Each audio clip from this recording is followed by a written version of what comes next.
Funding for Schaffrillas is provided by Surfshark VPN. Tune in to the end to find out about their amazing service.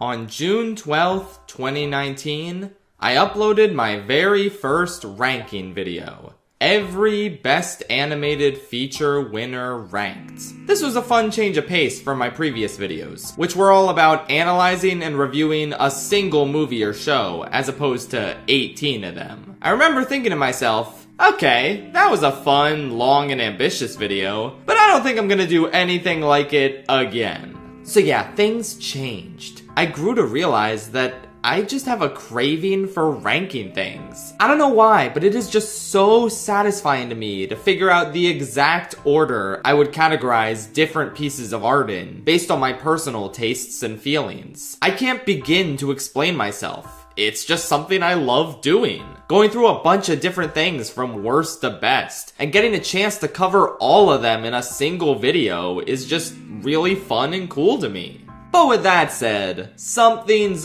always gotta be at the bottom, no matter what. And I've unified every single one of those last place underachievers with that same jingle. Rejected! Fiddlestick! Disappointment in the game of life! Well, I've been thinking for quite a while now. Which disappointment in the game of life is the most disappointing? For you see, a malicious entity does not go away after I place it at the bottom of a ranking and attempt to move on. No, truly there is no moving on until we sort this out. It's time to take everything we've learned over the past 5.5 years of my channel and apply it. Once and for all, determining what is the order I would rank every last place work in every single one of my ranking videos. Now, the thing that makes this task extra fun and extra stupid is that we're not just ranking the movies. No.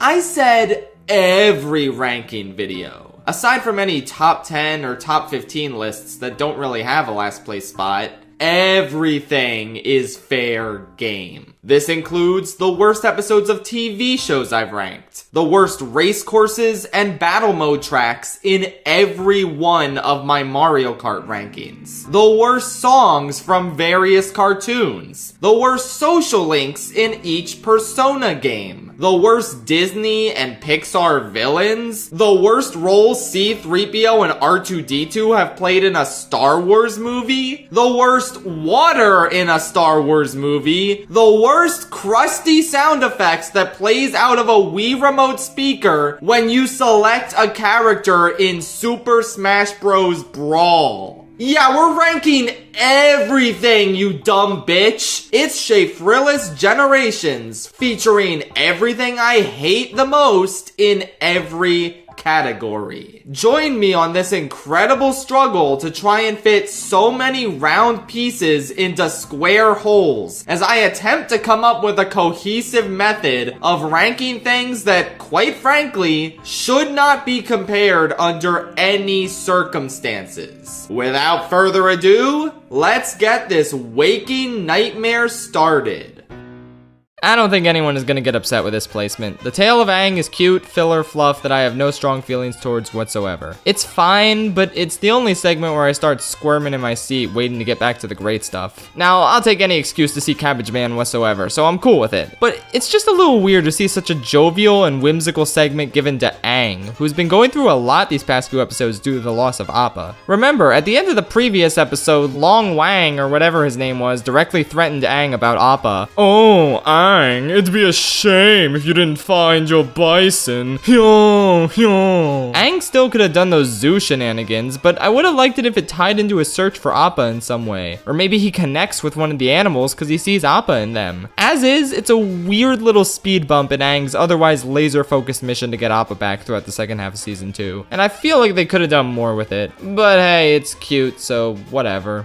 Be a winner at the game of life. Bottle Rocket is one of the weirdest viewing experiences I've ever had. I heard going in that Wes Anderson's first ever feature film didn't really have much of the usual style we associate him with. But that didn't make it any less of a shock when I realized just how normal this movie looks. It's just deadass a normal fucking movie. Like, I can't stress enough how weird that is for a project with his name on it. There are brief glimpses of the writer and director he would eventually become. Like when one of the characters gets offended over what a little girl thinks of him, and another says, what has she ever accomplished in her life? And there's a nice, well-edited and shot scene where 4 characters are testing out guns. Stuff like this feels like beta Wes Anderson. A few little tastes of him starting to spread his wings and become the impeccably unique filmmaker we all know and love. You don't just come out of the womb making movies on the same filmmaking caliber as his later features. So it was especially neat to see how he got his start with this pretty decent little film. It has a fun premise and great lead performances by Owen and Luke Wilson, in their acting debuts no less. But for the most part, I just kinda found it okay, and it didn't leave a huge impression on me. It's a crime film with only 2 real heists in it, one in the first half and one at the very end, and those parts are pretty enjoyable and comedic.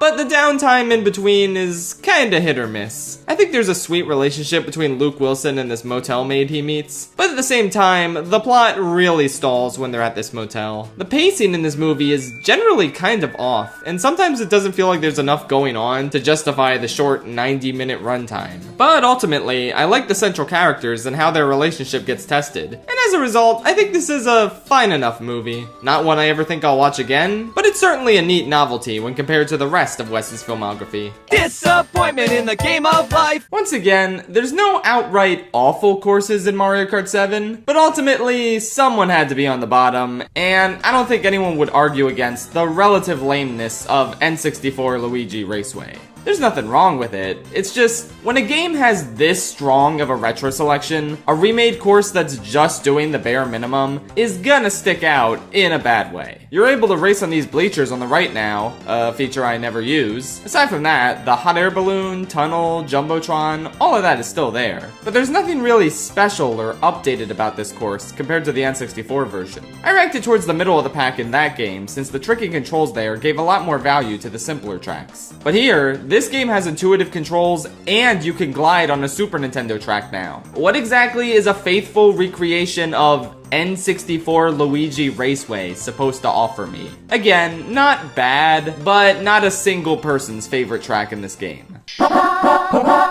You know, I was gonna rank that Mario Kart character last, but then I remembered Peachette exists in Mario Kart Tour and she's technically an original character, not an alt costume. So congratulations, Peachette! You're the worst character in Mario Kart history. I guess she was technically part of a mainline Mario game, but she absolutely shouldn't have existed there, and it's no different here. She's so boring. You're just playing as Peach with a slightly different dress and hair. Yeah, she's an inoffensive addition to the tour since it's already loaded with alternate costume versions of pre-existing characters. But that's the thing. Why would you ever choose to play as Peachette if you happen to have access to so many other cooler costume options for Peach? The only compliment I can give this thing is that they actually gave her a unique voice in tour that sounds like a mixture of Peach and Toadette. Got you! Just like a princess! It's a nice detail, but it can't save such a worthless inclusion through and through. I'm certain that if she showed up in a mainline Mario Kart, people would be livid.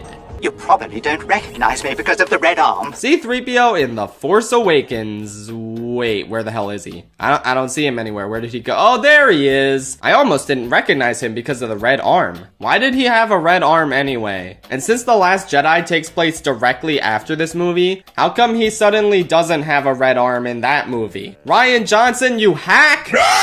This is definitive proof that Glass Onion is the worst movie of 2022. No! Anyway, what was I talking about? Oh yeah, 3PO in The Force Awakens. He's there. There he is! He says some lines. Pretty much all of his lines could have been said by any of the other characters at this rebel base. It's kinda cute when he first pops up to greet Han, and it makes the audience go, oh, it's 3PO. I remember that guy. So that's cool, I guess. Yeah, I don't know. Out of all the movies, it's pretty clear that this is the one he contributes the least to. He's just there for people to get nostalgia boners. But hey, at least the sequel trilogy did him better than they did R2. Oh, you sweet, sweet prince. They did you so dirty. But we're not gonna get into that today. 3PO is our subject of focus here, and And yeah, he's just kind of a background character in this one. Looks like this is the one Star Wars ranking The Rise of Skywalker won't come in last place on. What do you know? The only real dud in this mode, in my opinion, is Tilt-A-Cart. Wow, it tilts. How amazing. Yeah, barren layout and pretty annoying gimmick kinda dragged this one down for me. It's not awful, but it's absolutely never my first pick. Props for calling back to the Mario Sunshine bonus levels with its aesthetic though. Disappointment in the game of life. Dude, check the news. It doesn't matter what channel. Dudes kissing. I don't think there's a bad episode of Smiling Friends per se, but in my mind, there's a very clear weakest one, and that would absolutely have to be Mr. President. It's the only one I can point to and say that it has a significant number of flaws holding it back. With the biggest one of all being the fact that it has, bar none, the worst client in the series so far. This president guy is just completely charmless and unfunny. And I think they could have rectified that somewhat by having him animated in a unique style, but instead, he's a live-action human. I love when the show randomly uses live-action people for quick gags here and there. It's a really funny juxtaposition to the kooky cartoon characters. But when one of them is on screen for this long, it loses all of its comedic appeal. I just don't like this guy, and none of his jokes really landed for me. But what especially disappointed me here is the fact that they brought Mr. Frog back, only to barely use him. His montage of terrorism was by far the funniest part of the episode. And then that's kinda it for him. I think if Pim was on team this guy and Charlie was on team Mr. Frog the whole time, and they had a sort of civil war among the Smiling Friends, that could have been a really fun concept. But instead, Mr. Frog feels really wasted on this plotline. And there are other elements of the story like this secret society of worms that could be fun, but ultimately feel rushed since they're trying to cram a lot into just 11 minutes. There were some other funny moments, like the president accidentally launching a missile, or Glep's unintelligible explanation of why he voted for Mr. Frog. Again, it's not a bad episode, but it's easily the most flawed one of the lot. Disappointment in the game of life. Oh, Roadside Attraction. This is commonly considered one of the absolute worst episodes of Gravity Falls, if not the worst. And yeah. The funny thing is, this isn't even a bad episode by the standards of the average cartoon. It's perfectly fine. But when the rest of this show's episodes are on the quality level of the Sistine Chapel, the fucking macaroni art isn't gonna cut it here. First, let's talk about the actual content of the episode itself. It's a generically typical road trip with Dipper trying to find a rebound crush after Wendy rejected him, which is still a plotline we have to deal with, I guess. So he meets all these girls at different stops on the road, except, oh no, they suddenly all appear at the same place and call him out for cheating on them. I know this show is silly and you don't need to take it super seriously, but this is really contrived and dumb. There's not even any supernatural elements in the episode until the last third, where Grunkle Stan gets kidnapped by a spider lady, which really isn't that interesting. Also, out of nowhere, this episode just decides that Candy has a crush on Dipper, which is not only really rushed and forced, but also a weird thing to introduce 6 episodes after establishing a well thought out potential romantic connection between Dipper and Pacifica, and 2 episodes before the multi-part series finale that doesn't even bring this crush up again. Speaking of which, that's the real kicker that makes this episode stick out in people's minds in a bad way. Despite being one of the final 5 episodes of the show, and coming after multiple plot-focused episodes that all feature the new character Ford in some capacity, this episode adds nothing to the show. No Ford, no plot relevance, nothing. It feels like a lost season 1 episode, and it probably wouldn't have such a negative reputation if it wasn't placed at such a dramatic point in the show. Like, the previous episode established how dangerous Bill is and how we should stay safe from him inside the Mystery Shack. So why are we now going on a road trip? I don't mind the fact that we're taking a breather in between spooky plot episodes, but can the breather make sense and be entertaining? The jokes are still solid as usual, and there's nothing actively awful here. But yeah, you'd be hard-pressed to find any Gravity Falls episode worse than this one. However, if this is the bottom of the barrel for this show, I think that's a surefire sign that the show is pretty damn good. Number 6, GBA Battle Course 1, the worst and most boring battle course from Super Circuit. Oh goody. It's still boring and there are now pointless moles and a pointless ramp in the center, just what the doctor ordered. At least the music is good. At the bottom, you got Battle Course 1. It sure is the textbook example of a battle mode course with nothing memorable or exceptional about it. Number 10, GBA Battle Course 3. This one takes the L, or rather 4 of them, because the L-shaped obstacles are super annoying and constantly get in your way when you're trying to make it back to the center. Aside from those, there's nothing going on in this map. It fucking sucks, don't pick it. Disappointment in the game of life. Bro, one time I dreamed I was a butterfly, but then I woke up and I was like, not a butterfly, bro. Can you believe that? Yeah, the very first Persona intro ever kinda stinks. Revelations Persona doesn't excite you right off the bat with its intro. It just forces you to stare at outdated CGI assets while mellow piano music tries its best to put you to sleep. I did kinda like the building at the end turning into a block fort next to a hospital bed. It's a pretty smart way of foreshadowing something that happens in the game, but honestly, this is the only aspect of this intro that piqued my interest. Knowing how dynamic and magical Persona intros will get later on, plus knowing that there are still good memorable intros from this era of gaming, just sinks this one even further. No thank you. Disappointment in the game of life. Even though Sideways and I had wildly different rankings in almost every respect, there is one placement we unanimously agreed upon. One movie with a score so shockingly horrendous that it easily took the bottom spot by a huge margin. And that movie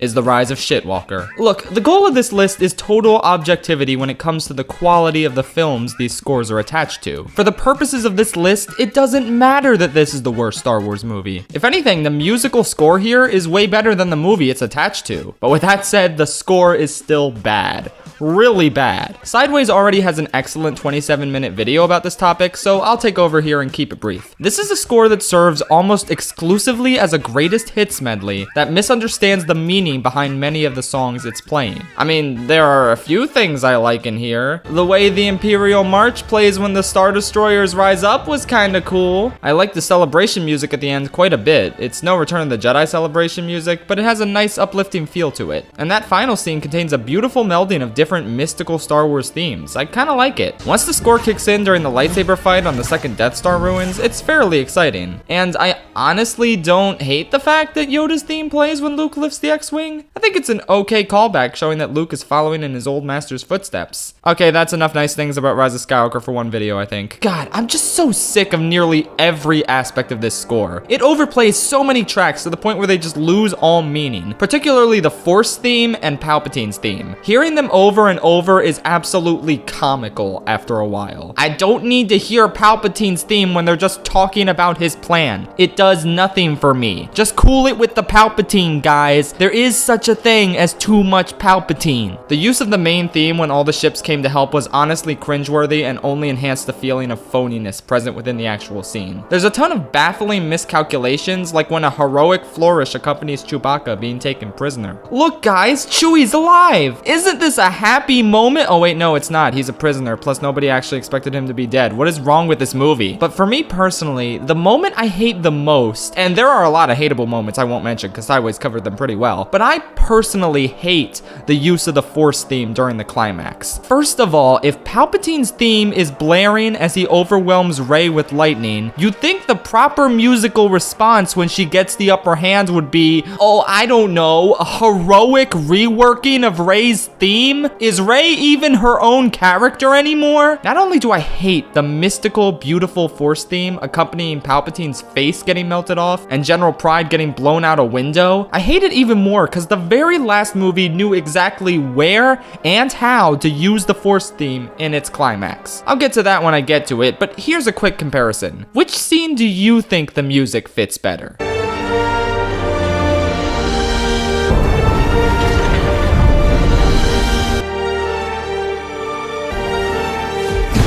What a shit show. I can't wait to tear into the rest of this movie at a later date. But for now, just know that the score sucks, and I don't even blame John Williams for this. The whole movie was a rushed hodgepodge, and many of Williams' unique ideas were sadly left out in favor of original trilogy pandering. Again, Sideways explains this really well in his video. To conclude, I think it's absolutely hysterical that after this movie's baffling nomination for the Academy Award for Best Original Score, the Academy changed the eligibility requirements so that 60% of a film's score must be new. It can't be a coincidence that this rule came immediately after the ceremony where this pile of dog shit got nominated. There is barely anything original about any of this trash. Endgame was robbed of a nomination. I'm so mad. Let's just move on. Fortunately, this is the only bad Star Wars score, so this will be a much happier video from this point forward. Starting with D tier, the worst of the worst, we have...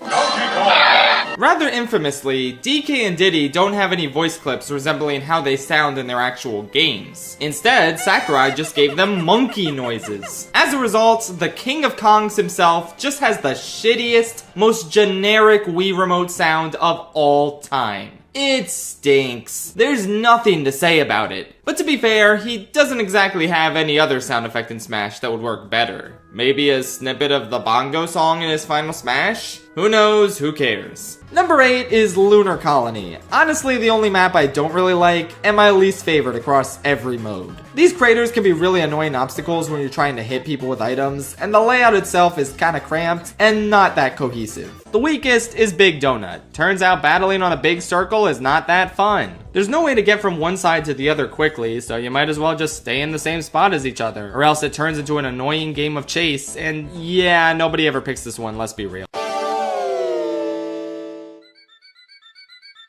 I think this is like everyone's least favorite Mario Kart song, and for good reason. It's not really melodic or exciting or even all that spooky. It's just repetitive and kind of annoying. It's also unoriginal, being a pretty standard and unengaging adaptation of the Ghost House theme from Super Mario World. They could probably do something to this song to make it not bleh, but Super Circuit, Wii, and Tor all took turns throwing their hands up in the air and saying it's not worth the effort.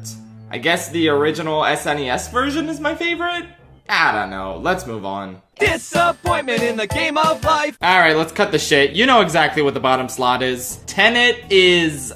not good. I hesitate to say it's an awful movie, even though I would certainly not argue with anyone who thinks that way. I just think it's a frustratingly mediocre and not well thought out film. Its central conceit of time moving backwards for certain objects and certain people just isn't nearly as engaging of a hook as Nolan thinks it is. It feels like this movie is trying to capture a similar vibe as Inception, telling this thrilling story and utilizing a unique sci-fi twist to enhance the tension. But not only is the sci-fi concept in Inception way easier to understand, but the stakes are more well defined and the central character has an engaging personal storyline. Nobody in Tenet has an engaging personal storyline of any kind. The closest thing would be Elizabeth Debicki's character caring about her son, but she's just kind of a standard abused damsel for most of the film. The protagonist, I'm sorry, I should probably use his actual name. The protagonist is an entirely unengaging character who I never felt had much stake in anything going on. I like John David Washington's performance, and while we're at it, Robert Pattinson is also good in this movie, but these characters don't really have traits to latch onto. They're just vessels to get from one action scene or expository conversation about how the time travel shit works to the next. It makes for a really boring movie. The action is kinda cool and the performances all work, but I had no investment in anything going on. An issue that was compounded as the film trudged along to its rather underwhelming climax. I should also say that this movie is not nearly as clever as it thinks it is. One of Christopher Nolan's best attributes as a storyteller is how he uses non-linear storytelling for cool dramatic reveals, as we'll see when we talk about the good movies on this list. But when your entire film is built around the concept of non-linear time progression, well, yeah, I pretty much immediately guessed that the two guys the protagonist and Rob Pat were fighting were themselves. I immediately guessed that the lady Elizabeth Debicki saw jumping off the boat was herself. Literally anything else would have been more shocking and subversive. In general, while I can admire how ambitious this movie was in theory, in execution, I think it might be Christopher Nolan's most pedestrian film to date. Hidden behind all the pseudo-cleverness is an incredibly standard story with undercooked characters that I have no desire to ever watch again. The only time any bit of dialogue in this film made me perk up was when they mentioned Oppenheimer, because that made me say, oh shit, I could be watching that movie instead. Don't watch Tenet, you are not missing out on anything. I should take Christopher Nolan to court for wasting away the audience's goodwill with his confusing, non-linear time progression.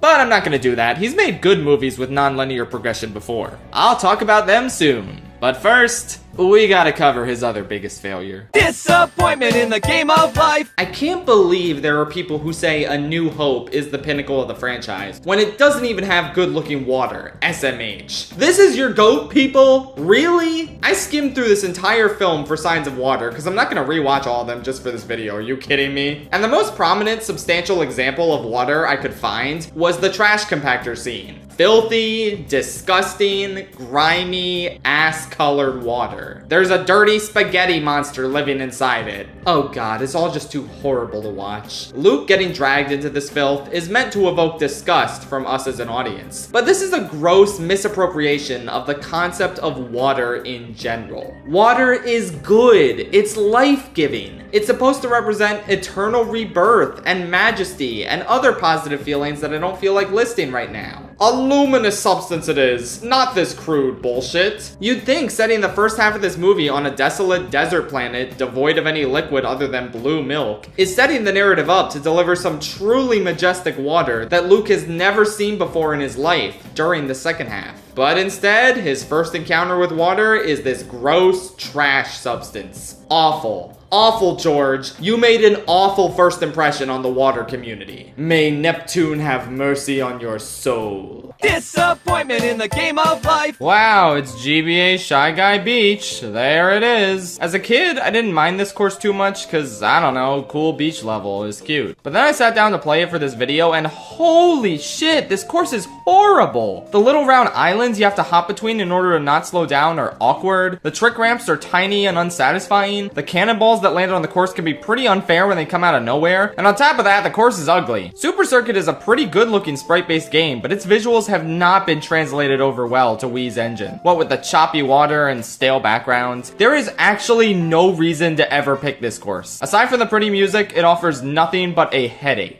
Number 6, Palm Shore. It's a beach. The water slows you down, and that's annoying. That's literally all there is to say about it. Sea Slide Galaxy, purple coins by the seaside. Literal agony, the most drawn out, boring mission in the entire game. It's not fun to take a lap around this entire galaxy and do nothing but grab these insanely spread out coins. To add insult to injury, instead of spawning the star where you spawn, since, you know, that's where you'll end up after grabbing all the coins, it spawns the star on the exact opposite side of the map. Wow, how delightful! Yeah, not even the bee suit can save this travesty. R2-D2 has been in low power mode ever since Master Luke went away. Yeah, I mean, this shouldn't be a surprise. The Force Awakens was already last place on my C-3PO ranking, and the nutty thing is, R2's role in this movie is somehow even worse. He spends 98% of the movie switched off with a sheet covering him. We can't have R2 in the movie too much because we have R2-2. The soccer ball droid. What was his name again? Oh yeah, BB-8. I forgot. I genuinely forgot for a second there. It's crazy how much everything about the sequel trilogy is leaving my mind as the years go on. So R2 is in low power mode because he's sad that Luke is gone. Okay, I guess that makes sense. But then out of nowhere, he just turns on at the end and he's like, oh, hey, you know that map to Luke that you've been missing a piece of? I had it this whole time. You're welcome. Bruh. Excuse me? Not only is this such a lame Deus Ex Machina, but it doesn't really make sense why he turns on now and not earlier. You see, I assumed at the time that this would be one of J.J. Abrams' mysteries that would be explained later in the trilogy. And that's the story of how I learned J.J. should never cook again. Because yeah, this is a mystery that goes nowhere. R2's role in this movie sucks complete ass. I can't believe the disrespect my best boy was given here. And hey, speaking of J.J. never cooking again, starting from the bottom, the absolute worst season of television that came out in 2023 that I watched, keyword is that I watched, there's probably worse out there, but this is the worst one I saw. We have The Mandalorian Season 3. I'm dead serious, this is the worst TV I've seen all year. I mean, it's probably because I didn't watch the Marvel shows. And don't jump on me, I heard Loki was good, I just don't care. I believe you guys when you say it's a good season. You can enjoy it without me. Have fun. Anyway, Mando Season 3. I didn't make a review on it because I felt like its problems were obvious and everyone was talking about them. But just to recap, this is a horribly messy and disjointed season with no engaging hook. Mando barely has anything to work with, Grogu shouldn't even be here, and it's blatantly obvious that he was just brought back because of merchandise appeal. Bo-Katan is essentially the main character of the season, and she's so boring. Like, I liked her in Clone Wars, but this show sucked all of her charisma and personality out. Gus Fring doesn't even show up till the second to last episode, and they foil his evil plan before it's even explained what his evil plan was. And then there's the Jack Black and Lizzo episode, which is far and away the worst of the entire series, and not just because of how distracting Jack Black and Lizzo being here is. You got the bullshit technicality of Mando handing over the Darksaber with zero fanfare, even though the season 2 finale implied this would be a major source of conflict. Nope, not at all. Great. And then you got a bunch of battle droids. Big day for battle droid fans, I guess. I mean, I love battle droids, but they were so out of place here. And then Christopher Lloyd is over there rambling about Count Dooku.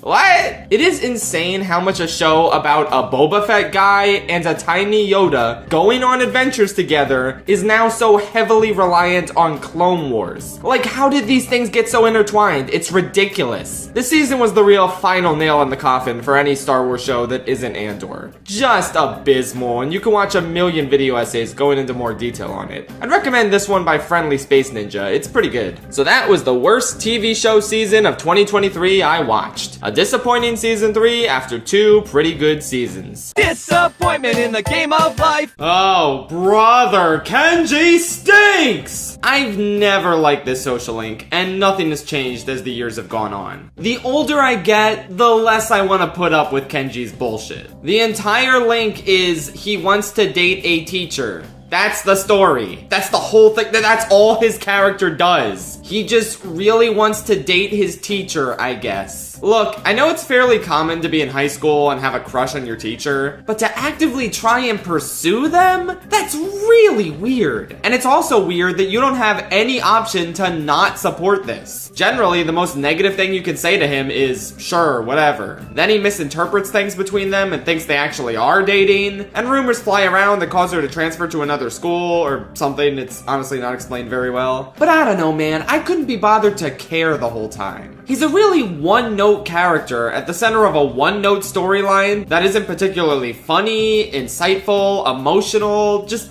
what do I get out of this? It almost doesn't even feel like the protagonist likes him that much. At the end of the Rank 5 event in Reload, he thinks to himself, I don't think Tomochika's ever gonna stop talking. Like, yeah, you said it. It's made even worse by the fact that the game forces you to start his link as the tutorial for social links in general. Really? Him? Way to make me resent him even more, game. I don't know, it's not consistently awful. There are some parts that are just bland, which is an improvement. And even though I'm not considering this for the ranking, his voiceover in Reload is pretty strong. But I'm sorry, I can't stand him. And it feels like he learns nothing by the end of it. I guess my favorite is rank 9, because that's when he gets hit with reality and he cries. I like seeing him upset. Moving on to something hopefully not shitty. Disappointment in the game of life. I'm gonna play you a brief clip that perfectly sums up the quality of the movie Brave. Here it is. Fortnite. I could stop there, but let's keep going. Brave sticks out like a sore thumb in the list of animated feature winners. I feel like you can make a case for any of them winning in their respective years, but Brave is such a boring, derivative mess. And I don't think there's any justification for it beating Wreck-It Ralph.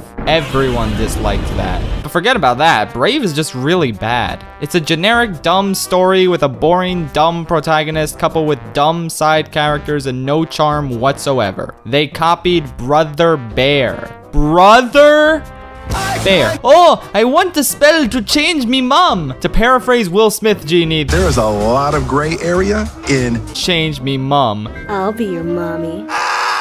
Merida is the worst Disney princess and Pixar protagonist by far. That includes Lightning McQueen, Ann Mater, and Dino Lad. This idiot constantly says it's not her fault that she turned her mother into a bear, while also getting no repercussions for that whatsoever. Even Disney hates her. Lang me your lumley give me a moose nearly you're gonna away a teardrop in his eye. Hey, she back me, lassie. what the f are you talking about? Now that I'm thinking about it, this scene was probably shade since Brave beat the first Ralph movie at the Oscars. I mean, this movie is worse than Ralph Breaks the Internet, so I'll allow it. Turn around, you idiots. There's a bear behind you. Do you not hear it? She's clearly looking over and taking notes from someone. Turn around and see the bear. It also has some awful humor that you might find in a Z-tier DreamWorks movie, like when one of the toddlers jumps into a woman's bodacious bosom. Yeah, that was a thing.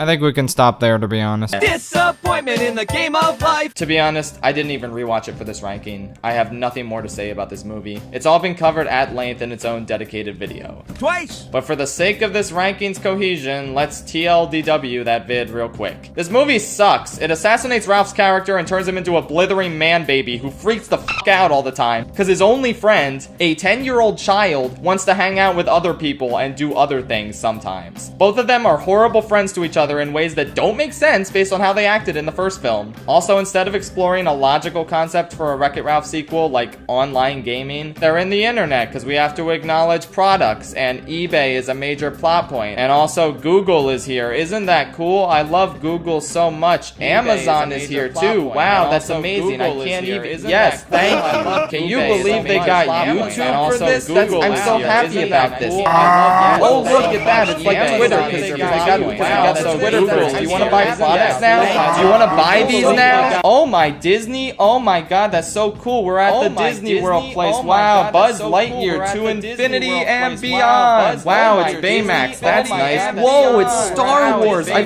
fucking love Star Wars. Baby Groot. He likes to say I am Groot, and that's like his catchphrase. It's that Eeyore from Winnie the Pooh. All the Disney princesses are here, and that's epic. Merida from the hit 2012 feature film Brave is here too. The movie tries to tell a compelling story about letting your friends go, but it utterly fails because of how bastardized the characters are and because the directors forgot that leaving your game was what the villain did in the first movie, but now Vanellope will do it with no conversation about it or consequences. There's a good song and Spamton shows up. That's all the good stuff in this movie. That's it. It didn't have time for other good stuff like Felix or Calhoun or jokes that were actually funny because Ralph was too busy making an eye makeup tutorial. Oh, look at that. He's a screaming goat now. Flossing. Oh my god, I love flossing in Fortnite. Hey, look, there's Fortnite. Wow, he's gonna paint some happy little goat now. That's what Bob Ross does. Oh my god, I love epic baking fail. Whoops, I can't believe I failed the baking so bad. Oopsies, is this good yet? Is this worth the fucking Academy Award for Best Animated Feature yet? 3 out of 10, it's the worst movie they made this decade by a landslide, and I don't want to think about it ever again. I'm sure I will, however. Anyway, yeah, that's the only outright bad Disney animated movie this decade. Now for the mediocre ones. This is gonna take a while. Disappointment in the game of life. This is just the word potluck over and over again. I literally only added an F tier to this list because this song sucks so bad. Congratulations, potluck. You've ruined Steven Universe. First the diamonds, and now you. Disappointment in the game of life. Oh my god, Dry Desert is so boring. Like, it's functional, it works, it's got a few cute attributes like this giant tornado, and the big piranha plant in the Sarlacc pit over here. But by god, is there nothing else to enjoy about this one. Just looking at footage of it puts me to sleep. It only exists to be the token desert track, without offering anything unique that allows it to stick out from what is traditionally the most boring biome in Mario Kart. There's no train, no pyramid, no bazaar, no giant dry Bowser mouth that you go into. Okay, Bone Dry Dunes also sucks, but that's another story. Yeah, I got nothing. Don't be the one friend at the party who picks this course. Everybody will resent you for the rest of your life if you do so. That's probably not true, but oh well, the course is still lame. Let's move on. Disappointment in the game of life. I actually had quite a difficult time determining what the absolute worst course in this game was. There were just so many contenders for the coveted status of being the absolute bottom of the barrel out of all 96 tracks. It was a close race, but ultimately, I have to give this slot to the one track I absolutely cannot stand more than any other in this game. The remake that pisses me off to no end because of how thoroughly it butchers the entire appeal of its original version. The worst course in Mario Kart 8 Deluxe is GBA Sunset Wilds. I mean, what the Nintendo. Generally, this game has been really good at reimagining the tracks from Super Circuit and bringing them into the modern day. So, isn't it cool that one of the most beloved courses from that game is still flat? Aside from 2 small hills at the end, they added no elevation whatsoever. They couldn't even be bothered to lift these boost panels any higher than not at all. This feels more like a remake of a Super Nintendo track than the actual Super Nintendo track remakes. It's even complete with those dumb multicolor blocks that horribly clash with the track's aesthetic. They also obviously removed the Shy Guy tents, probably for the best, but they didn't replace them with something nearly as interesting. It's just regular dancing Shy Guys who make for far less memorable obstacles. There are awkward mud slicks, I guess? I don't even know what these are because the texture's so weird looking. It's just such a nothing inclusion of a course. Like, the good music is the only thing holding this one together. Well, that and its most famous gimmick, the sun setting as the laps progress. I can't wait to see that in glorious HD.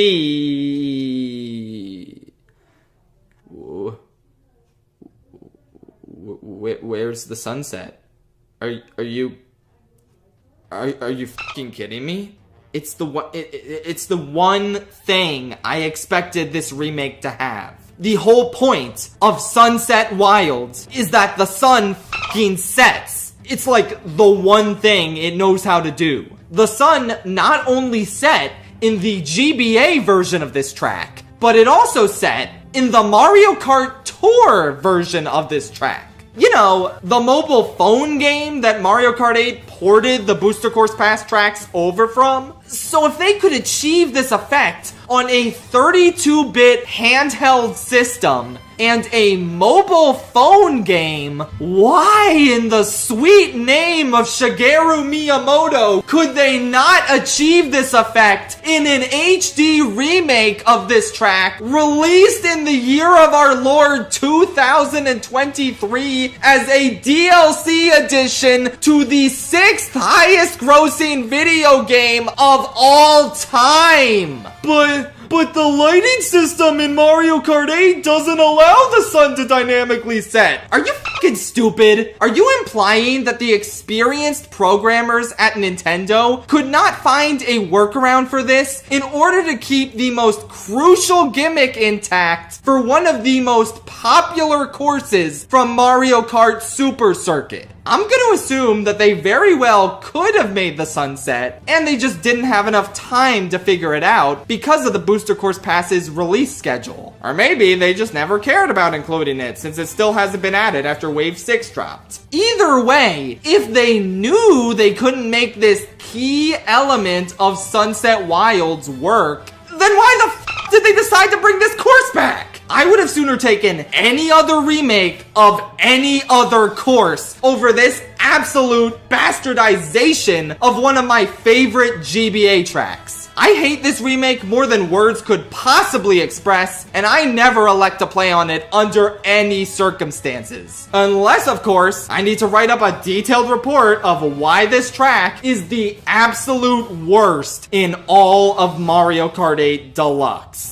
With that said, the music saves it from being F tier, so congrats for only being D tier, buddy! You did it! Good job! Disappointment in the game of life. Whoa, what a funny coincidence. The worst Star Wars movie has the worst Star Wars crawl. When I was watching this movie in theaters and I saw the words, "The Dead Speak" appear on screen, I turned to Patrick and whispered, wow, I hate this movie already. If the Revenge of the Sith title crawl opening up with war was just a tad corny, this is a fucking tsunami of corn. We're reaching corn levels that shouldn't even be humanly possible. Right off the bat, I cannot take anything about this movie's premise seriously because it opens with the dumbest, most cringeworthy line in any of these crawls. And it just gets worse from here. The galaxy has heard a mysterious broadcast, a threat of revenge in the sinister voice of the late Emperor Palpatine. That's a pretty major fucking thing to drop on us that wasn't even hinted at in the previous 2 movies. You know how I just said the opening crawls should draw a straight line between the previous movie and the current one? It seems JJ missed the memo and instead drew the most incoherent squiggle you could possibly imagine. Not only is this insane revelation completely completely out of nowhere and incongruent with the last movie, but it doesn't even make sense on its own. Oh no, it's in his sinister voice. Well, how do you know it's him and not just someone impersonating him? And why would he threaten revenge when all that does is give the rebellion a chance to stop him? How come he doesn't just reach out to Kylo Ren, the person he actually wanted to talk to? And what kind of broadcast can just reach out to the entire galaxy like that? Why, there would have to be some sort of massively online multiplayer game that everyone's playing in order for Palpatine's message to reach as many people as possible. But what sort of game would have such a radical player base? If only Fortnite were here. Yeah, the message that the opening crawl speaks of can only be heard in a Fortnite event. This is real. This is not a joke. This is what movies are now. Excuses for Fortnite tie-ins. You're welcome, society! Anyway, the second paragraph is whatever. Just the typical response you'd expect from Leia, and the typical thing you'd expect Rey to be doing. However, this paragraph is a good example of another problem with this crawl. Really excessive capitalization. The first 6 movies used capitalization very sparingly, only emphasizing the really important shit.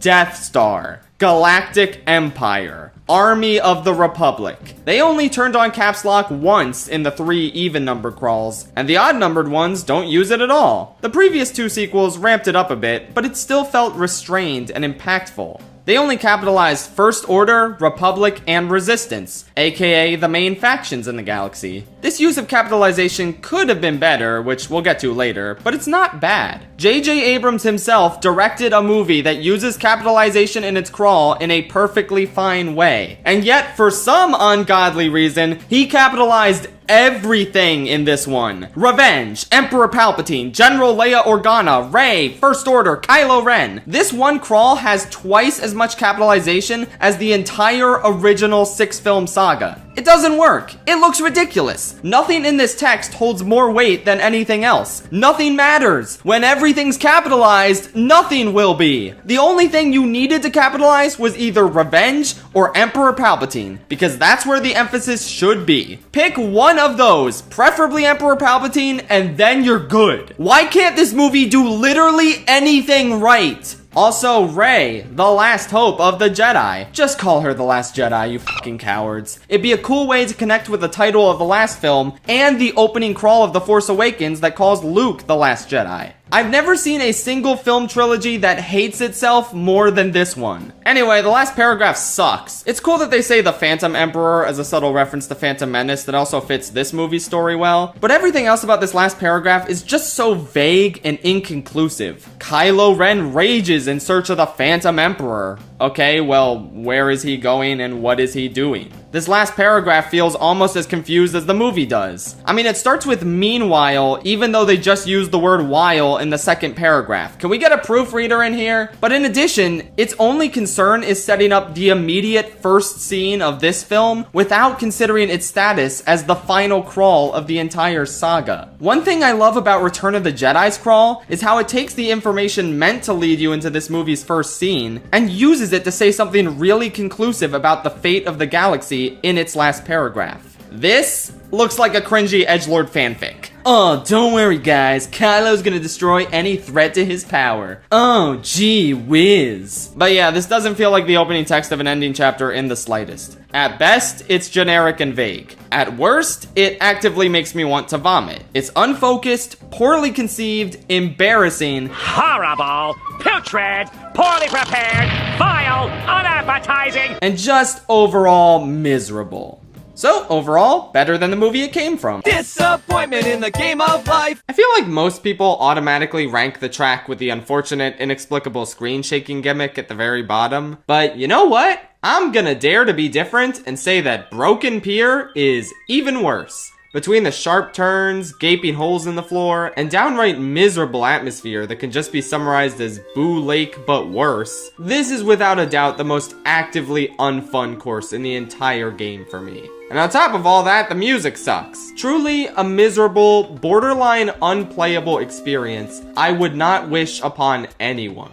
Disappointment in the game of life. As of right now, every single course in Mario Kart 64 has made a return as a retro course in a future game. All except, conveniently enough, the worst one, Wario Stadium. But wait a minute, Shafe. Didn't they bring it back in Mario Kart 8? No, you fool. That was DS Wario Stadium, which is totally different from N64 Wario Stadium. Why they chose to remake a future course with the same name instead of just getting the original out of the way first, I don't really get. Maybe that has to do with the fact that this course is bad. I guess it has plenty of jumps and plenty of turns, but that doesn't really mean much in a game without a trick system or functional drifting. And in addition, everything else here is exceptionally pitiful. The background decoration consists of the same Wario head copy-pasted to infinity. The music is just repeated from Mario and Luigi Raceway, which is horribly unfitting when something like the Yoshi Valley or Chaco Mountain song would have suited this track way better. There's a jump where if you get hit with an item, you're sent annoyingly far backwards on the track and you have a lot of ground to make up. And on top of all that, the course is unbearably long, meaning you're stuck with a miserable atmosphere and boring layout for way more time than you should be.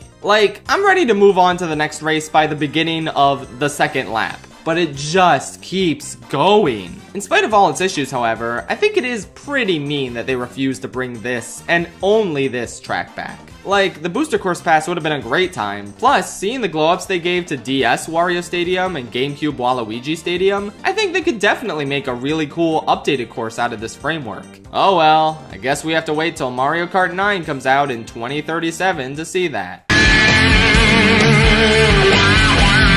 The moment has arrived? More like the moment is ruined because I can't even hear the song over people talking. Disappointment in the game of life. There are two types of social links in this world. Regular ones where you seek a character out and actively choose to spend time with them and progress their link. And automatic ones which happen forcibly over the course of the main story. Automatic social links are kinda hit and miss because oftentimes it doesn't really feel like you're bonding with the character. More so, the game is telling you that you're bonding with them. And that's a one-way ticket to resenting that character if they're not actually all that enjoyable to be around. While there's a certain base game Persona 5 link that really embodies that perfectly, boy howdy does Persona 4 have a very terrible one of its own. Teddy's got an automatic social link, and yep, as you would expect, it really blows. You basically get no one-on-one time to hang out with him. His rank ups are almost always tacked onto a scene with the entire group present. There isn't really a natural progression across them. He just vaguely talks about how much he wants to get stronger, to figure out what he is, to read off all the personal information about the girls' bodies. It really doesn't help that Teddy is far and away my least favorite character in Persona 4. So the entire time, I kept shouting at the screen, "Oh my god, we are not friends, Teddy! I do not want to deepen my bond with you!" And even if I liked Teddy, this link would still suck and feel haphazard and forced. I don't think any bias is affecting my judgment here. I liked rank 10 the best, where you just talk to him alone in the Velvet Room and tell him Nanako's still alive. It was a decent conclusion to whatever the hell this was. I liked the scene where he was on the roof where Strego was in the previous game. That's pretty much it. What a nothing social link. It makes absolutely no sense for it to be automatic. At least Morgana, a character I hate more, has an automatic social link that feels much more organic to the progression of the main story.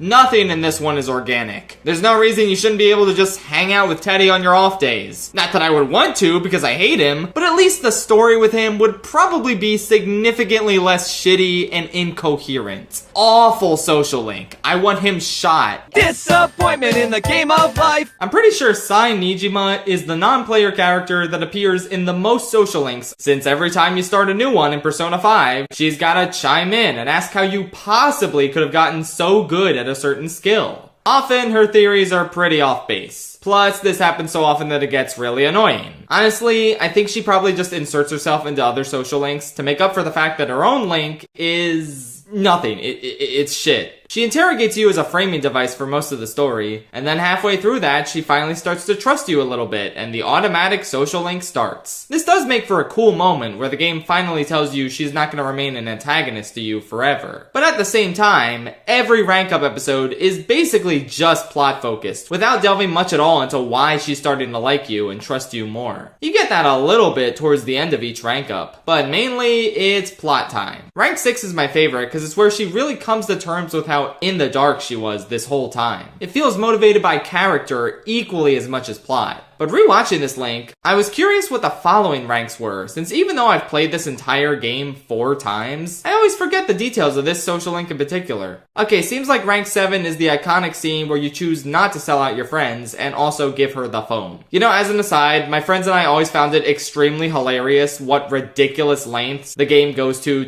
not name Goro Akechi as the traitor up front. I'm talking about the true culprit here. You know, the traitor. You're referring to him, aren't you? Like, we heard his damn voice. You can say his name, we all know. Why does this game go out of its way to spoil the Phantom Thieves' targets before they happen, but then suddenly it says, ooh woo, we can't give away that Akechi is the bad guy, oh no! Seriously, you're referring to him, aren't you, has become a meme in my friend group. It really is one of the dumbest and corniest things in this game, and that's saying something. Yeah, the scene is cool and all, but it's really going on for a while. It's weird that this is only the rank 7. What? The social link is over?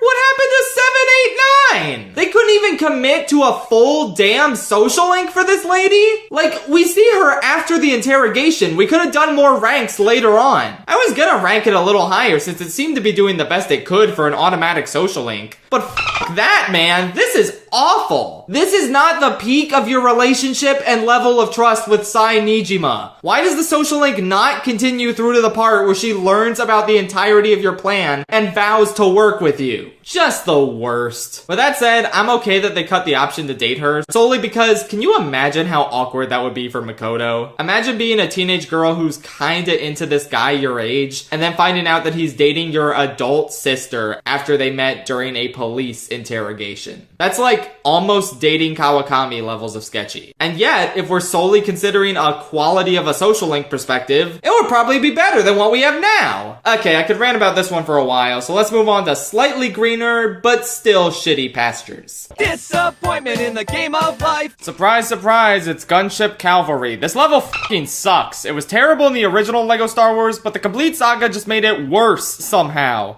We might as well talk about both versions of the level since they both collectively make up the bottom spot. So originally, this level was an auto-scroller which moves so fast and includes so many obstacles that it's practically impossible to avoid taking damage. And I hope you don't die, cause guess what? There's barely any checkpoints, so if you make it to the end of a section and die, you're starting that whole section over instead of just respawning where you died, like literally every other level. The ending part where you shoot things with a timer on screen is mindless, but perfectly serviceable at least. So yeah, that level was terrible. Complete Saga more or less entirely redesigned it, making a few great improvements by removing the auto-scrolling and letting you respawn exactly where you died. But somehow, the level is worse now because of the use of these fucking bombs. Dragging these bombs through large stretches of the level multiple times to blow up multiple targets is so tedious and unfun that it's insane. These things get caught on everything. Enemies, bottomless pits, you name it. You can take a bomb so close to where it needs to go, and then have it blow up through no fault of your own, meaning you gotta waste even more time making another trip with another bomb and hoping the same thing doesn't happen again. There's still a shit ton of lasers and things that can kill you, so if you die, you better hope your bomb doesn't roll away and get destroyed by the time you respawn. If it does,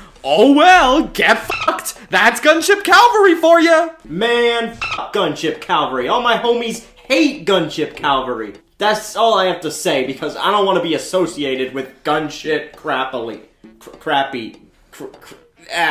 Disappointment in the game of life. Pocahontas is trash. I found this movie really boring as a kid, and it has not gotten better with time. I mean, it's got some good stuff. The songs are solid, as usual. Colors of the Wind is a real standout, and I get a lot of ironic enjoyment from Mine, Mine, Mine. Miko is cute. There's a single good line. Why do you think those insolent heathens attacked us? Because we invaded their land and cut down their trees and dug up their earth. Despite that, the movie is stunningly non-self-aware. It's honestly kind of offensive how it tries to both sides the issue of white colonists forcing the Native Americans off their lands, but I don't even want to get into that because it makes me sick the more I think about it. Bottom line is, every character is boring. Every scene that isn't a musical number is lifeless and flat. The villain is a complete and utter joke. Success will be mine at last. What? Why did you say it like that? Pocahontas and John Smith can magically communicate with each other. No, that's not even an exaggeration. It's literally some forest magic that gives them a special heart listening technique.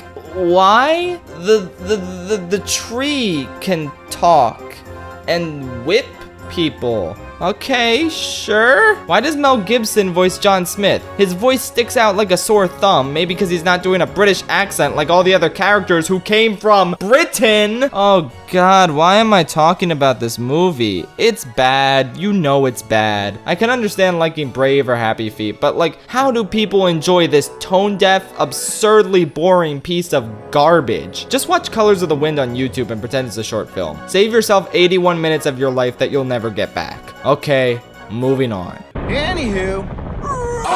A Chinese lesson is awful. And not because it's probably...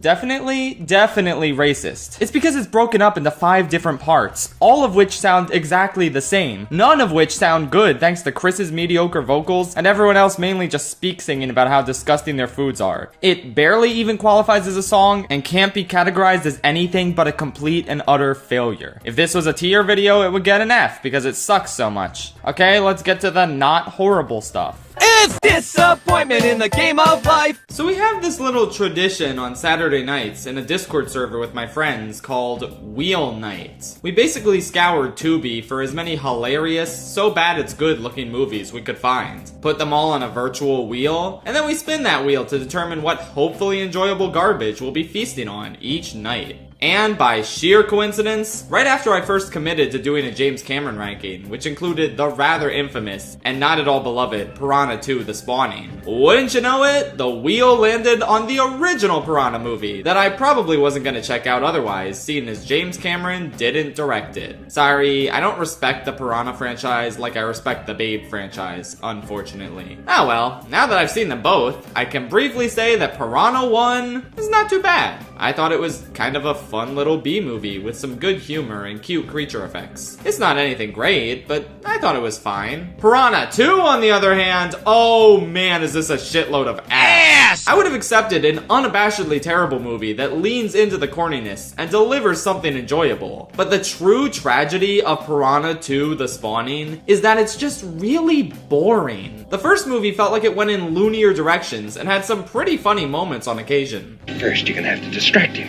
What if he's gay? Then I'll distract him. Let's go. But with this one, aside from a cute one-off joke here and there, it just feels like a really standard watery monster movie. And it takes forever to get to the actual monster shit, because there's like 6 subplots going on that are just so boring. I was gonna describe them all to you, but then I realized, what's the point? You don't give a shit about Piranha 2. Basically, there are piranhas inside of this sunken ship. And it is pretty novel to see them explore it like the wreckage of the Titanic, considering, you know, this couple even has scuba sex here, which is kind of interesting, I guess. This is one of the most kind of interesting things in the entire movie, and it happens in the first 5 minutes. Then I guess this lady is investigating the piranhas, but she's also got to share screen time with the other 5 groups of characters who never do anything interesting. And the only interesting parts are when the piranha gets them. I have to admit, the actual piranha biting scenes are pretty well done. These things surprise you pretty often with when and where they turn up. I especially like this one scene where a guy drops his watch into some water, and there's tense music where you think, oh, it's piranha-ing time. And then he just gets the watch back. Okay, I guess we'll have to wait till the next scene for some piranha action. Holy shit! Yeah, that was a pretty good scene. Also, did I mention that the piranhas can fly? They fly now! For such an insane concept, you'd think they could go around terrorizing an entire town or something. But the only time they take advantage of their ability to fly is just this one scene at a party. It really is frustrating how not insane this movie is. I cannot stress that enough. I would have loved for it to be a whole lot campier and wilder, but it really is just such a slog for the most part. Even the climax where they try and blow up the ship the piranhas came from. It's so lame, and a huge step down from the party scene, which was kinda cool. The only interesting part was when Lance Hendrickson jumped out of his helicopter and it crashed and exploded. He did that because he needed to drive this boat right away, so I guess there was nowhere to park the helicopter on the waterfront. But I don't know, man, that just seems like a waste of a helicopter. I know logically there was nothing else he really could have done, but as a helicopter enthusiast, I just didn't really like it. And I also didn't like this movie. The first film ain't great, but it was a hell of a lot more interesting. James Cameron has kinda disavowed this movie, and I'm not at all surprised by that. It's kinda similar to how David Fincher disavowed his directorial debut, Alien 3, which was part of a franchise he did not direct the original installment of, despite the fact that James Cameron also made an Alien sequel that was really good, which he did not disavow. The reason I'm rambling about all this is because it's far more interesting than talking about Piranha 2. Let's move on to the real movies now. Disappointment in the game of life. Like I said, I really had to think about who deserved this bottom placement. There are certainly a couple villains more embarrassing than this guy, but ultimately, I realized that I had to give the bottom slot to the one villain whose very existence actively makes the entire film's story worse. Say hello to Emperor Zurg. I mean, realistically think about it. Toy Story 2 already had two antagonists in the form of Stinky Pete and Al from Al's Toy Barn. What the hell did throwing in a third villain accomplish? Oh wait, I might have gotten something wrong in my notes. I don't think this is the movie Zurg is the worst villain in. Oh, here we go. I found the other movie he was in. Toy Story 3. You call this a villain role? It's barely even a cameo. Come on! Yeah, as I said, worst villain by far. He makes the story worse. You know, that still doesn't seem right. What else came out that had this guy in it?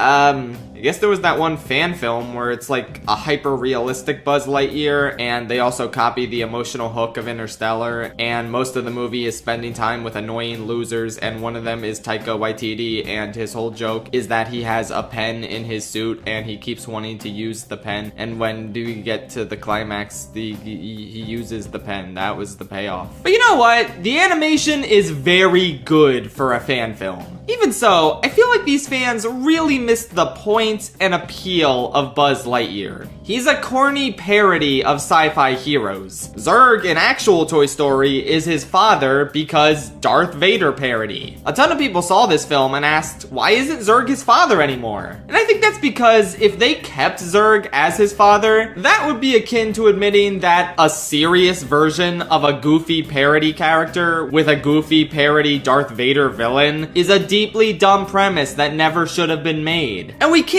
admit that. We spent $200 million on this. Jeez, how did the fans get that large of a budget to make this? That's crazy. Anyway, the twist is that no, this isn't Buzz's father, silly. This is an older Buzz from an alternate future timeline. Oh, okay, that makes perfect sense. What? If you haven't seen this movie, which is most of you, I assume, you're probably wondering what makes this the dumbest twist ever in anything. But to answer that, we need to talk about parallel universes. You see, Zurg is a version of Buzz from an alternate timeline where he completed his mission, but he wasn't supposed to, so they tried to arrest him, so he ran away. And he just conveniently stumbled upon a bunch of abandoned alien technology and robots. He then used all this convenient technology to travel back in time, but not far enough back in time to correct his mistake. So he needs the time crystal from the version of Buzz that currently exists in the present. The problem I have with this is that nothing in the movie ever supports the idea that alternate versions of the same character can coexist, or that going back in time is a possibility. Buzz has a brief line where he says, "What we need is a time machine," and that's all there is in terms of foreshadowing. Old Buzz doesn't discover the ability to go back in time through his ingenuity. He literally just stumbles upon technology that can do that for him. And all the robots who work for him now can't say Buzz. The only noise they can make is Zurg. So he's Zurg now. Are you starting to understand why this is the dumbest movie ever? But wait, there's more stupid shit to talk about. See, Buzz's entire motivation in this movie is to correct a mistake he made that got everyone stranded on this planet. The consequences of this mistake are basically non-existent because nobody ever expresses frustration or disappointment at being stuck here except him. Literally everyone is fine living on this planet, but Buzz is the only one who's like, no, I I gotta fix this. We gotta get home. And it'd be one thing if it was just the hero of the movie who had this dumbass motivation. But unfortunately, because the hero and the villain are the same person, this is also what Old Buzz's entire motivation hinges on. A problem that literally only exists in his head because nobody else cares. He spent the past 50 years thinking, no, I don't give a shit that everyone has a happy life on this planet now. I want to correct my mistakes so nobody hates me, even though nobody does. It's not like Old Buzz didn't know everyone was fine. He saw his best friend get gay married and have a family. So like, what is his problem? Is he just homophobic? I think it's that. I feel like you could do something interesting with the concept of the villain being an older, jaded version of the hero. But the problem is that Buzz Lightyear in this movie is extremely flat and boring. I can't picture him going down this road as a character because, quite frankly, I can't picture him going down any road as a character. He's such a milquetoast standard good guy with a little bit of an ego problem, but it really doesn't feel that drastic. It's like they were too afraid to make him unlikable, even though the whole point of the villain hinges on the idea that Buzz has the potential to do some unlikable evil things. I don't like this movie. Does Zurg do anything cool and villainous when you detach him from the Old Buzz twist? Nope. He's so boring. Just a dull, evil robot guy who doesn't have a single memorable line of dialogue. His motivation is unbearably stupid. The twist feels especially pulled out of the movie's ass, and he overall makes the entire film significantly worse. This would absolutely be the worst Pixar movie villain if it counted, but since it's a fan film, it's only really worth a dishonorable mention. Wait, what do you mean this movie was made by Pixar? What are you talking about? Disappointment in the game of life. SNES Choco Island 2 is the most disappointing track since my son. It's truly a special and rare feeling to find a course where nothing, literally nothing at all about it works. The music? Bland and forgettable. The aesthetic? It looks like actual poo. This isn't just a case where I thought the mud in Waluigi Stadium looked like shit as a kid because I was stupid. No. This is actual poo. I don't understand. Choco Mountain is literally also in this game, and that looks fine. It looks like actual chocolate. What the hell even happened here? Now for the gameplay. Well, one thing you'll notice right away about the Super Nintendo courses is that they're ridiculously short. That game compensated for its short tracks by having 5 laps. But Mario Kart DS famously does not respect each game's preferred lap count. So 3 it is for these short-ass courses. You'll literally blink and the race is over. But you'll be thankful for that because that means it's less time of your life wasted on Choco Island 2. You like these embarrassingly tiny bumps in the road that don't add anything and often launch you off the track if you're going at the wrong angle? No? Well then maybe you'll enjoy this gigantic pit of mud that's insanely hard to steer through. Wanna grab that item box?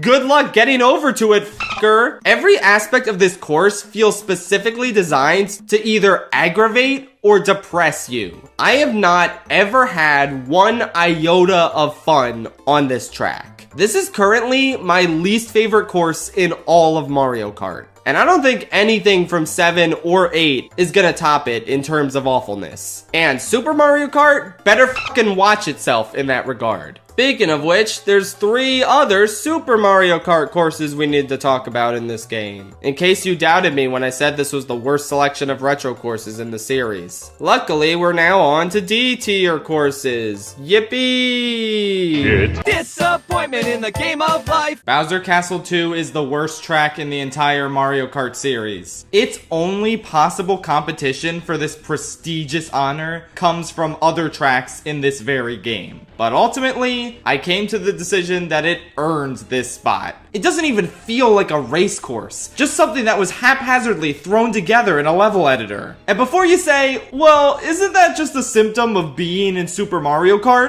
No! The other courses have track design. One part of the road naturally leads to the next part on these other courses. That's the bare fucking minimum. Here, there's a complete dead end disguised as a regular turn that you can't progress through if you don't have a feather, and there's there's a bizarre middle section where no turn naturally leads into another. Why would you ever turn right, then left, then right at this one part? What is the point of that? It's so sloppy and abysmally beneath the already pretty low standards of this game's courses. What else is there? Oh, there's long-ass straightaways where barely anything happens, and sharp 90-degree turns that absolutely do not mesh with this game's control scheme. This is an obscene piece of shit, and Bowser should be ashamed of himself. I deserve that. And that was just the first of 3 F-tier courses this game has. Yep, you heard me right. Buckle up, fucko! Disappointment in the game of life. Lady and the Tramp might have pulled off the greatest hat trick in terrible villainy I've ever seen. I was actually rather unsure whether to count 3 different villains as the main one for the purposes of this list. But what's truly remarkable is the fact that no matter which one I picked, all 3 of them would have easily taken the bottom spot on this list for completely different reasons from each other. Well, to be fair, they all do have one thing tying them together as villains. They're all not really in the movie that much at all. It's a little bit more of a vibe movie without an overarching antagonist behind everything. But with that said, it does have some villains that do technically count for the purposes of this ranking. Let's go through the dishonorable mentions. There's the racist Siamese cats. Yeah, beyond the obvious reason why they'd be a shoo-in for last place, they also cause mischief in one scene and then disappear from the movie entirely. And yet, this is what won the Twitter poll for who should count as the main villain.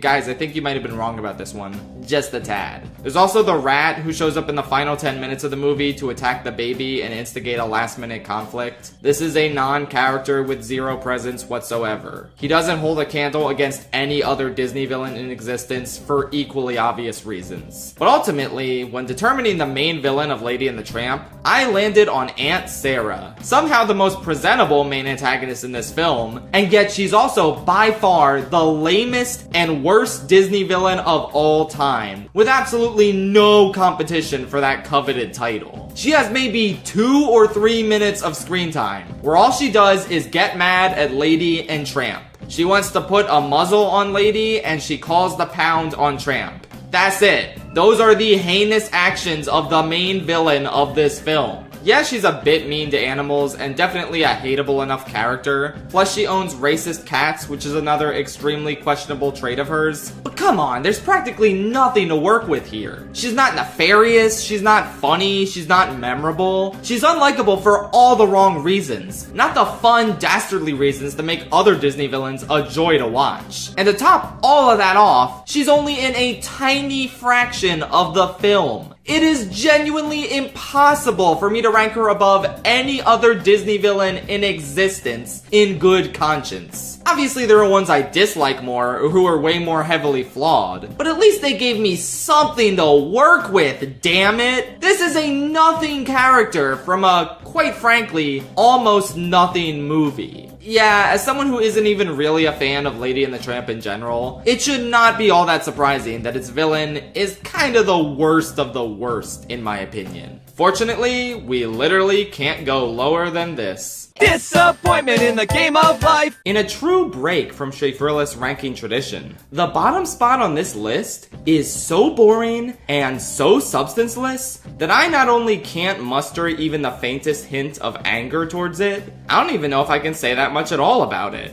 It's one of the most in one ear and out the other things I've ever seen. And I genuinely want to keep this as brief as humanly possible, since I actually have shit to say about every other Muppets movie. So, I guess I'll say this. Kermit's Swamp Years is a dull, joyless affair that offers practically nothing I actually like out of the Muppets. I didn't chuckle or smile once, and I can't remember the name of any character introduced in this movie. Who are you? Okay, I take that all back. None of that applies to Roy. For some reason, the extremely casual tone in his voice was just hilarious to me. I'd like to welcome you to our little pet store here, if you know what I mean. But he's only in this for 2 minutes! The absence of all the interesting and cool Muppets is extremely felt, and Kermit himself is somehow at his least entertaining and compelling in this movie. Genuinely, this is a void where entertainment goes to die. I only enjoyed one sequence, and that was this musical number at a pet store. Okay, that was kind of cute. Otherwise, what a slog. There's a movie ranked above it that I had a more visceral, negative reaction to, but at least there were quite a few things about it that caught my attention. Not for good reasons, but there was something there, I guess. There's nothing with this movie. It has direct-to-DVD sequel written all over it.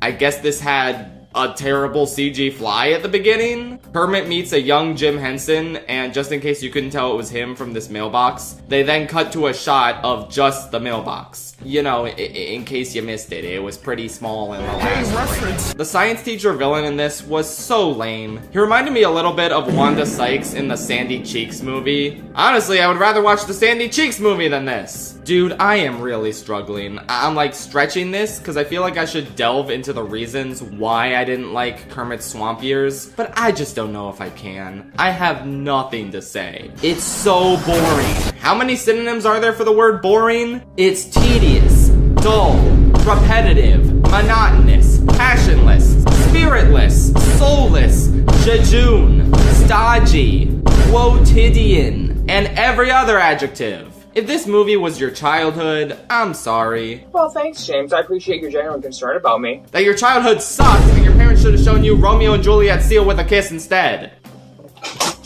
Well, fuck you! Oh yeah, there was also like a rock cover of Rainbow Connection at the end. Literally, what the hell was that? Oh yeah, one last thing I almost forgot to mention. For the ranking, I watched this movie on the night daylight savings ended, which means I gained an extra hour. And I'm sure glad I did, because I got back the hour I wasted watching this movie. Oh! Okay, let's talk about a deliciously bad movie now. Oh wait, shit, that's from the library. Disappointment in the game of life. Ice Age 5. Do you hear me? 5. They made 5 of these. DreamWorks didn't even make 5 of any of their franchises, not even Shrek. How does a studio only make 13 movies and 5 of them are Ice Age? What a sick joke! You'd be hard-pressed to find any animated franchise that's nearly as creatively bankrupt as this one. Despicable Me may be approaching 5 movies, and most of them may be terrible, but at least 2 of those are just filling in backstory and not desperately trying to prolong a story that has absolutely no business continuing whatsoever. The most offensively bad thing about Ice Age 5 is not any of its content, but just simply the fact that it exists at all. Because, like, there's nothing to talk about here. It doesn't make me angry like your Earwigs or your Cars 2s. It's just so boring. All of these movies are about the characters taking a journey somewhere, making their way through dangerous set pieces, and eventually getting where they need to go and saving the day. Yay! In this one, Scrat finds a fucking UFO, which was technically set up as a background gag in the first Ice Age movie, which means they clearly planned this whole series out ahead of time. Oh my god, great work, Blue Sky.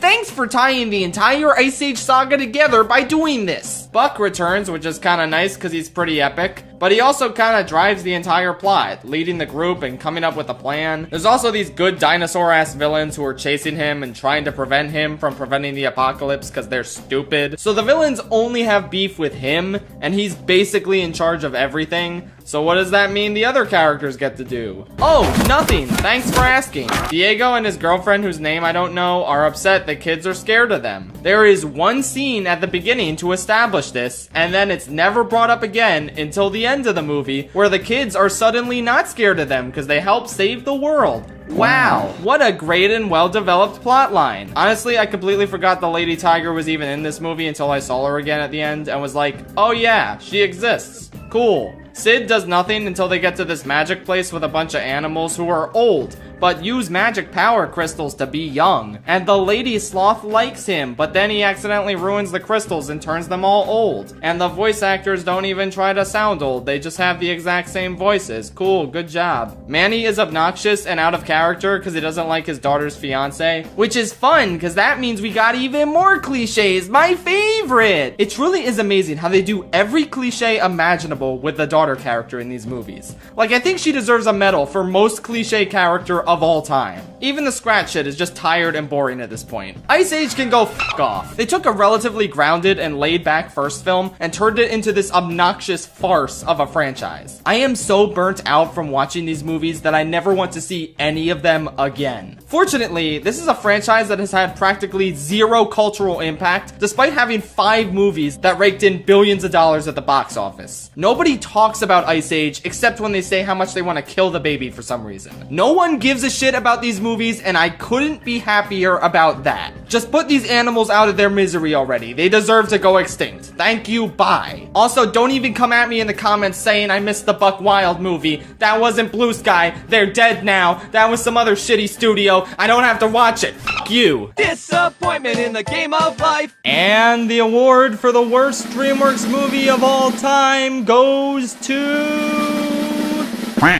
Probably not what you were expecting, huh? Turbo is one of the worst animated movies I've ever seen in my entire life. It is agonizingly bad. I can't remember the last time a movie gave me nothing to enjoy quite like this one. It's basically the DreamWorks equivalent of The Good Dinosaur, but at least The Good Dinosaur had amazing landscapes and like 2 good scenes. Turbo has nothing. It is worthless. Every single character, relationship, and plot point in this movie feels hollow and artificial. Nothing is genuine. Nothing is earned. The plot is just Ratatouille again, but done without a single iota of that movie's brilliance. Oh, watch this animal succeed at something he really wants to do, but everyone tells him he can't do. Isn't that inspiring? No, because that's all this movie is. It doesn't have any great themes or additional layers of brilliance on top of its basic premise. It is literally just a snail who goes fast and gets a chance to race. That's it. It's not dramatic, it's not enticing, it's not funny. Good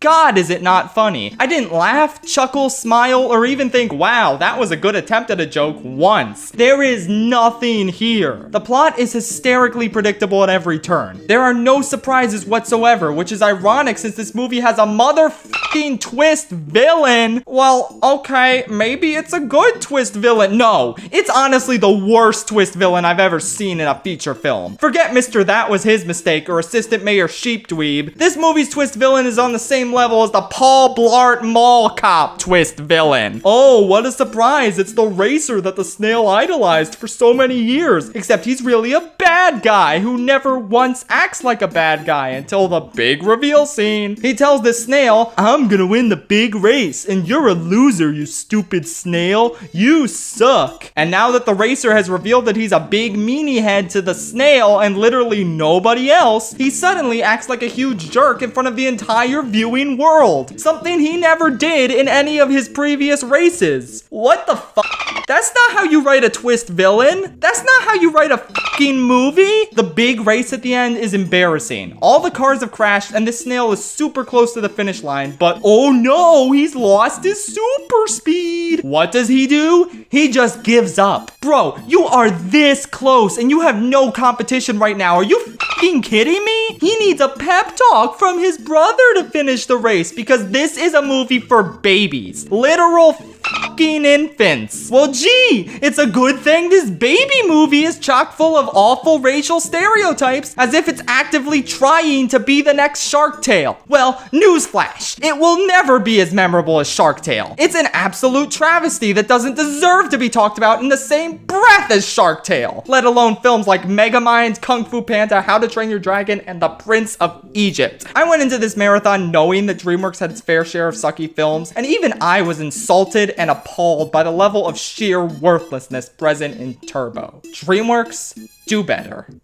Whew.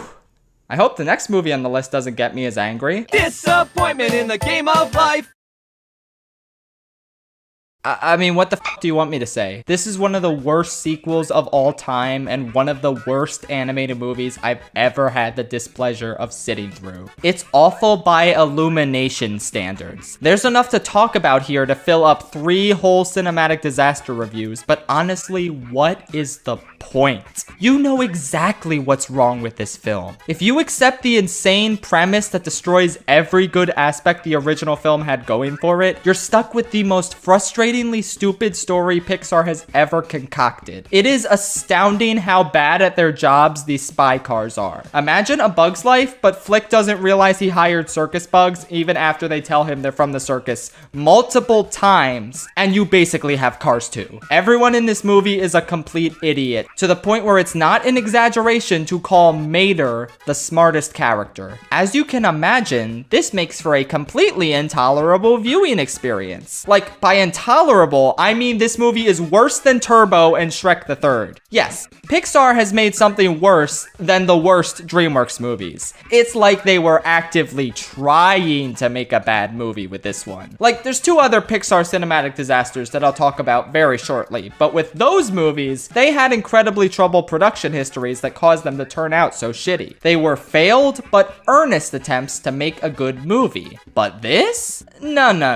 I refuse to believe that there was ever any intention of making this movie good. It's impossible. I would legitimately rather rewatch Minions than this pile of shit. That's a movie that clearly had less effort put into it, yet it manages to be more mature, more entertaining, and less infuriating than this Pixar movie. I am not jesting. Cars 2 is a movie for infants and absolutely no one else. Do I not sound angry enough? Well, that's because I straight up don't care. I don't give a shit about Cars, and while this movie permanently dented Pixar's morale and sent them on a decade-long losing streak, it's not like it ruined a franchise I was emotionally invested in. This is a terrible idea for a bad franchise, and this movie is the exact legacy that John Lasseter deserves. F you. Disappointment in the game. Let me just stop you right there, actually. Disappointment in the game of life implies that I had any expectations at all of this not being an absolute piece of garbage. But I knew. I had never seen this movie before, but I knew there was an insanely high likelihood that it was a shoo-in for last place on this list. Because even though I had never seen it before, I have heard nothing but bad things about it my entire life. And I checked a bunch of articles ranking every George Miller film. From Screen Rant, the AV Club, Awards Radar, even aggregate sites like Metacritic, IMDb, and my mortal enemy, Rotten Tomatoes. And every single one of those lists had this film in the bottom slot. I think this is the most unanimously agreed upon bottom slot there's ever been in one of my videos before. But I still said to myself, well, despite the likelihood of me despising this film based on how I feel about its predecessor being extremely fucking high, maybe, just maybe, there's going to be a shred of enjoyability that spares it from last place. But as it turns out, I should have just trusted the consensus, because this is exactly as bad as everyone has been saying for over a decade. Say hello to one of my least favorite animated films of all time. The one and only Happy Feet 2. I knew it.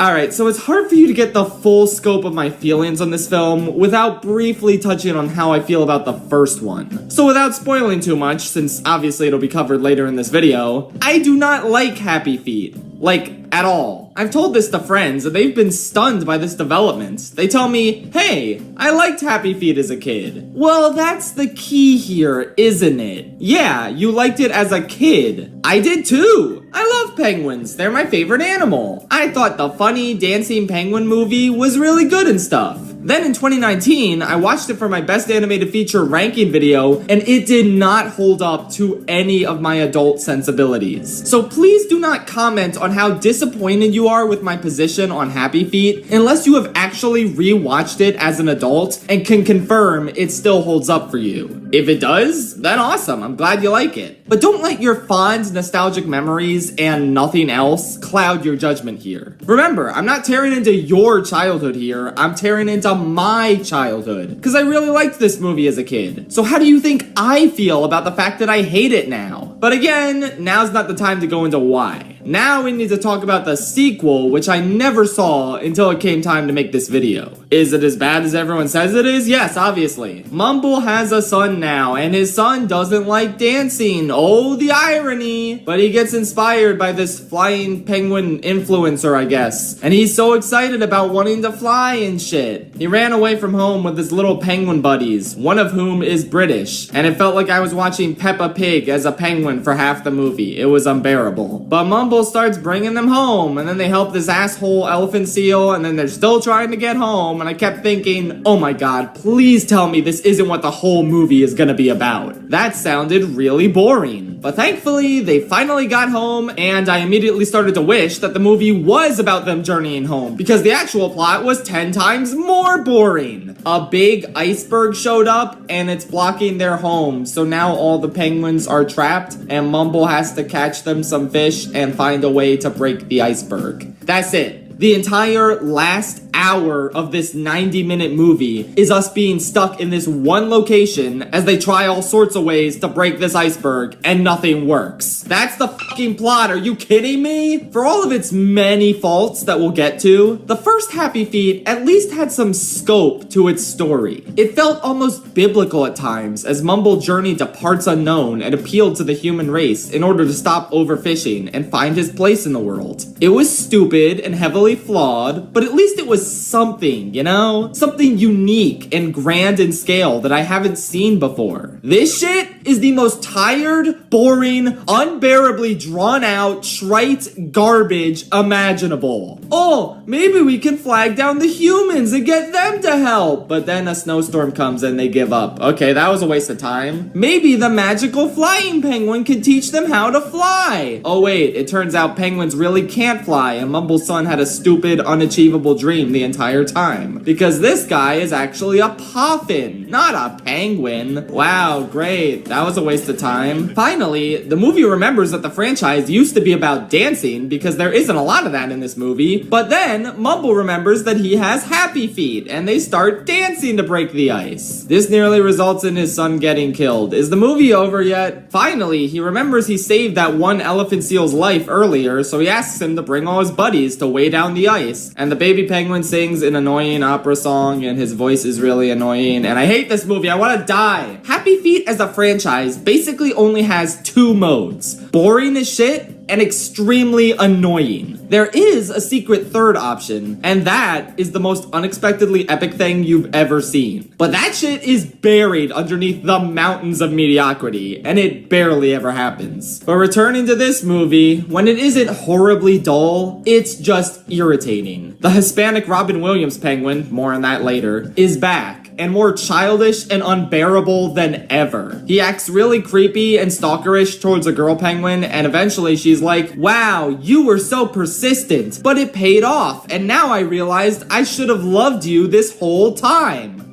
Like I said, the baby penguins are annoying, especially the Peppa Pig one. This is an extremely minor complaint, but I don't understand how Noah the Elder is still around. Like, Mumble's parents both seem to be dead, but for some reason the racist, religious, fundamentalist penguin is still here and completely useless because he's completely on the side of the other penguins and he serves no purpose to the plot. Whatever, I don't really care that much. This movie came really close to being trapped in 1 out of 10 hell. Like, I cannot express enough how much I loathe it. But with that said, two things were actually not bad in it. First, I think this is pretty obvious to anyone who's seen the film, but there's a subplot where Brad Pitt and Matt Damon play gay krill who are on their own little existential crisis misadventure, and that was the best part of the movie for the vast majority of it. It's completely disconnected from the main plot and characters, essentially being this movie's version of the Scrat scenes in the Ice Age movies. But damn, it was the only time I perked up in the first 85 minutes or so. It's not even really that great or funny, but it was kinda cute, and I actually cared about the two of them. Congratulations, Will and Bill the Krill, played by Brad Pitt and Matt Damon. You two have the honor of being the only characters in the Happy Feet universe that I actually like. I'm not joking when I say that. Also, I can't be the only one who thinks they should have gotten Ben Affleck instead of Brad Pitt, right? Like, it seemed too obvious to pair Affleck and Damon together. Was he just busy? And now for the other thing I like. An inexplicable 10 out of 10 moments in a 2 out of 10 film. So, the Happy Feet movies are jukebox musicals, and most of the time when they sing pop songs, it's incredibly annoying, and I hate it. Sometimes it leads to some unintentionally hilarious moments when they pick a meme song, like when one of the Krill starts singing Never Gonna Give You Up, or the Puffin singing Numa Numa.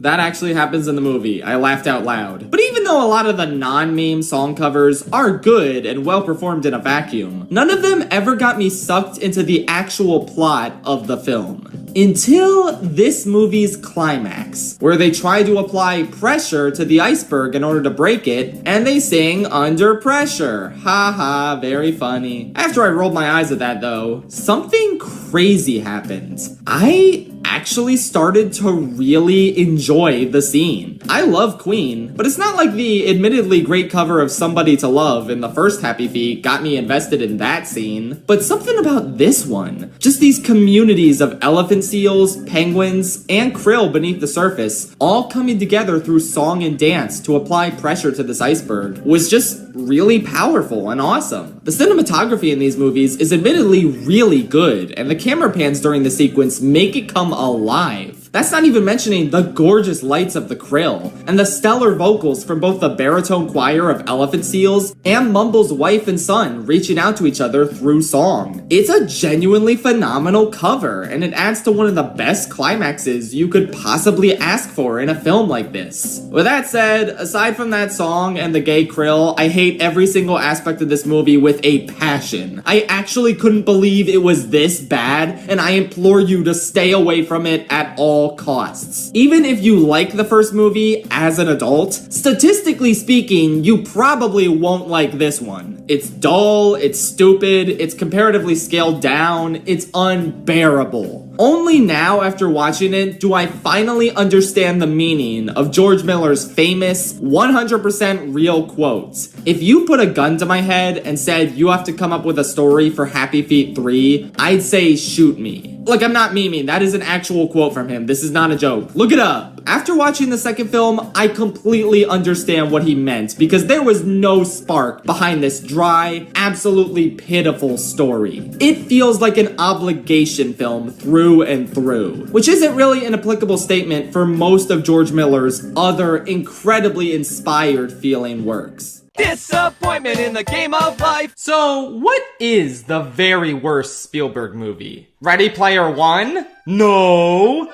Jurassic Park The Lost World? Try again. Oh, Indiana Jones and the Kingdom of the Crystal Skull? Worse than that! Allow me to introduce you guys to a Spielberg film no one talks about. His least viewed feature-length film on Letterboxd, in fact. One that was so bad and so much harder to get through than anything I've ever watched for one of these ranking videos, that I committed what some of you might consider to be a cardinal movie-watching sin. 1941 is an infamously bad Spielberg movie that is somehow better than this one I have ranked in the bottom slot on this list. Say hello to the BFG, since he's really friendly and he likes it when people say hello to him. Also, his movie is later in the list. Okay, I've stalled for long enough. It's time to tell you what the worst Spielberg movie is. But first, let me set the scene. Friday, August 25th. I wake up at 11 a.m., eat some delicious pancakes for breakfast, and tell myself, okay, before I put the finishing touches on my Puss in Boots The Last Wish analysis, why don't I watch another Spielberg movie for the ranking? I browse the list of movies I haven't yet watched, and I innocently decide to knock out a movie I don't know anything about. But it's only 2 hours apparently, so I figure, why not? This should be fine. I go to YouTube, and I rent a digital copy of Always. And that's how I ruined my entire day. I cannot stress enough how horrible the experience of watching this movie is. See, there's movies I hate more. At least 5 of the Sony ranking movies are worse. However, those movies weren't 2 hours with the most banal characters acting out the most insane premise with the most baffling execution imaginable. Wow, you might be thinking, the way you describe this, it sounds like a hilariously bad movie for the ages. No, it's not. don't be fooled into watching this fucking monstrosity. It somehow manages to take a premise that sounds insane and makes it incredibly dull and lifeless. Somehow, the movie becomes more boring after its ridiculous twist. Which, hey, why don't we talk about it? So Richard Dreyfuss plays a pilot and puts out fires. He's in love with Holly Hunter and they have no chemistry. His friend is John Goodman, who tries his best to make this character memorable and likable. He doesn't really succeed. Anyway, Elastigirl is like, come on, Richard Dreyfuss, you gotta retire and hang up the plane and just stop. So the guy from Jaws is like, okay, sweetie, I'm just gonna do this one last job and then I'll go retire and teach people how to plane. They even have a cute little goodbye scene where she stops him from taking off and they kiss. How nice. Do you think he's going to die? Is it too subtle for you to realize that he's about to die on this mission? How much more fucking obvious can we make it that he's about to die? Oh, look at that, he's dead. So from this point on, the movie becomes a more mature and interesting story about grief and coping with it. We get to see Holly Hunter and John Goodman going through the stages of it, and eventually learning to accept that this guy they cared so much about is gone. Well, that sounds like a nice movie, I guess. Why didn't it turn out so good? Oh, because I fucking lied. That's not what the movie is about. There are glimpses of these characters dealing with grief, but they're not the focus. The focus is on the guy who died, because now he gets to come back as a ghost and manipulate the thoughts and actions of this new pilot as a spirit guide. He learns all this from Audrey Hepburn as she gives him a haircut in the middle of this scorched forest. And he's so casual about all this. Oh, yep, I'm dead. Oh well, sure, I'll be a spirit guide, why not? I'm sorry, what? Who the f reacts to this information so casually? From there, the rest of the movie is about this ghost guy watching himself get cucked as the new pilot he's supposed to guide falls in love with his old girlfriend. This is maybe the dumbest plot to a movie of all time, and the worst part is that it's all played completely serious. I couldn't believe what I was watching. How is this a real movie directed by Steven Spielberg? This is like a bad concept by M. Night Shyamalan standards. I'd rather be watching the movie about the beach that makes you old. At least that's probably a little bit funny and not the most boring thing I've ever seen in my life. Seriously, the movie was dull before, but it somehow gets more boring once it goes in this insane direction. I couldn't stand it. I felt like I was losing my mind as the ghost guy said some variation of, "That's my girl," for the 20th fucking time. Once I hit the hour mark, I knew I legitimately couldn't go on like this. I needed a palate cleanser after enduring only the first half of this movie. So I did something I've never done before when working on any of these ranking videos. I paused the movie I was watching and I threw on a completely different one. I figured The Adventures of Tintin looked fun, and yeah, I got more enjoyment out of the opening credits animation than I did the entire first hour of Always. What a great movie to wake me up out of my damn coma. The only bad thing was, as soon as it was over, I remembered, oh yeah, I still have an hour of this shit to go. So I watched the second hour and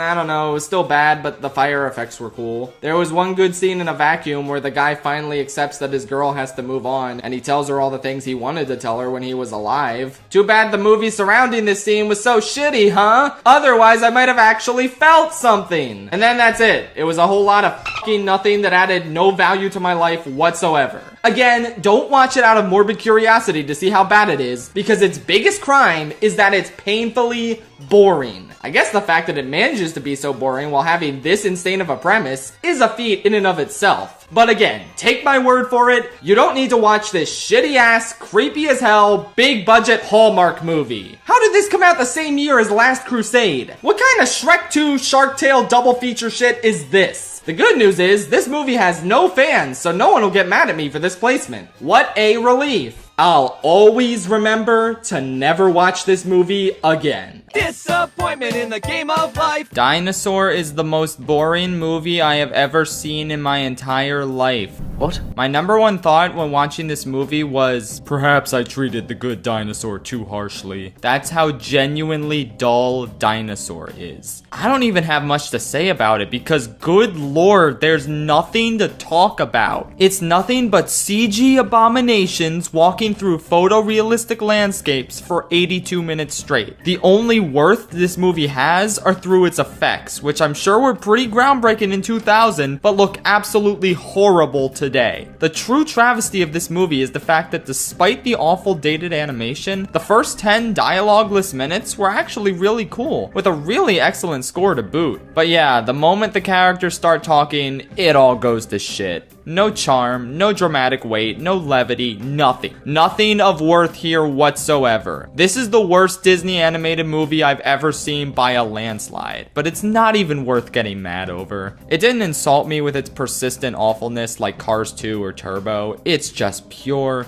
unadulterated boredom. The only time I felt anything throughout this entire experience was whenever the love monkey opened his mouth. I felt an overwhelming urge to strangle him. Disappointment in the game of life. Earwig and the Witch is worse than Cars 2.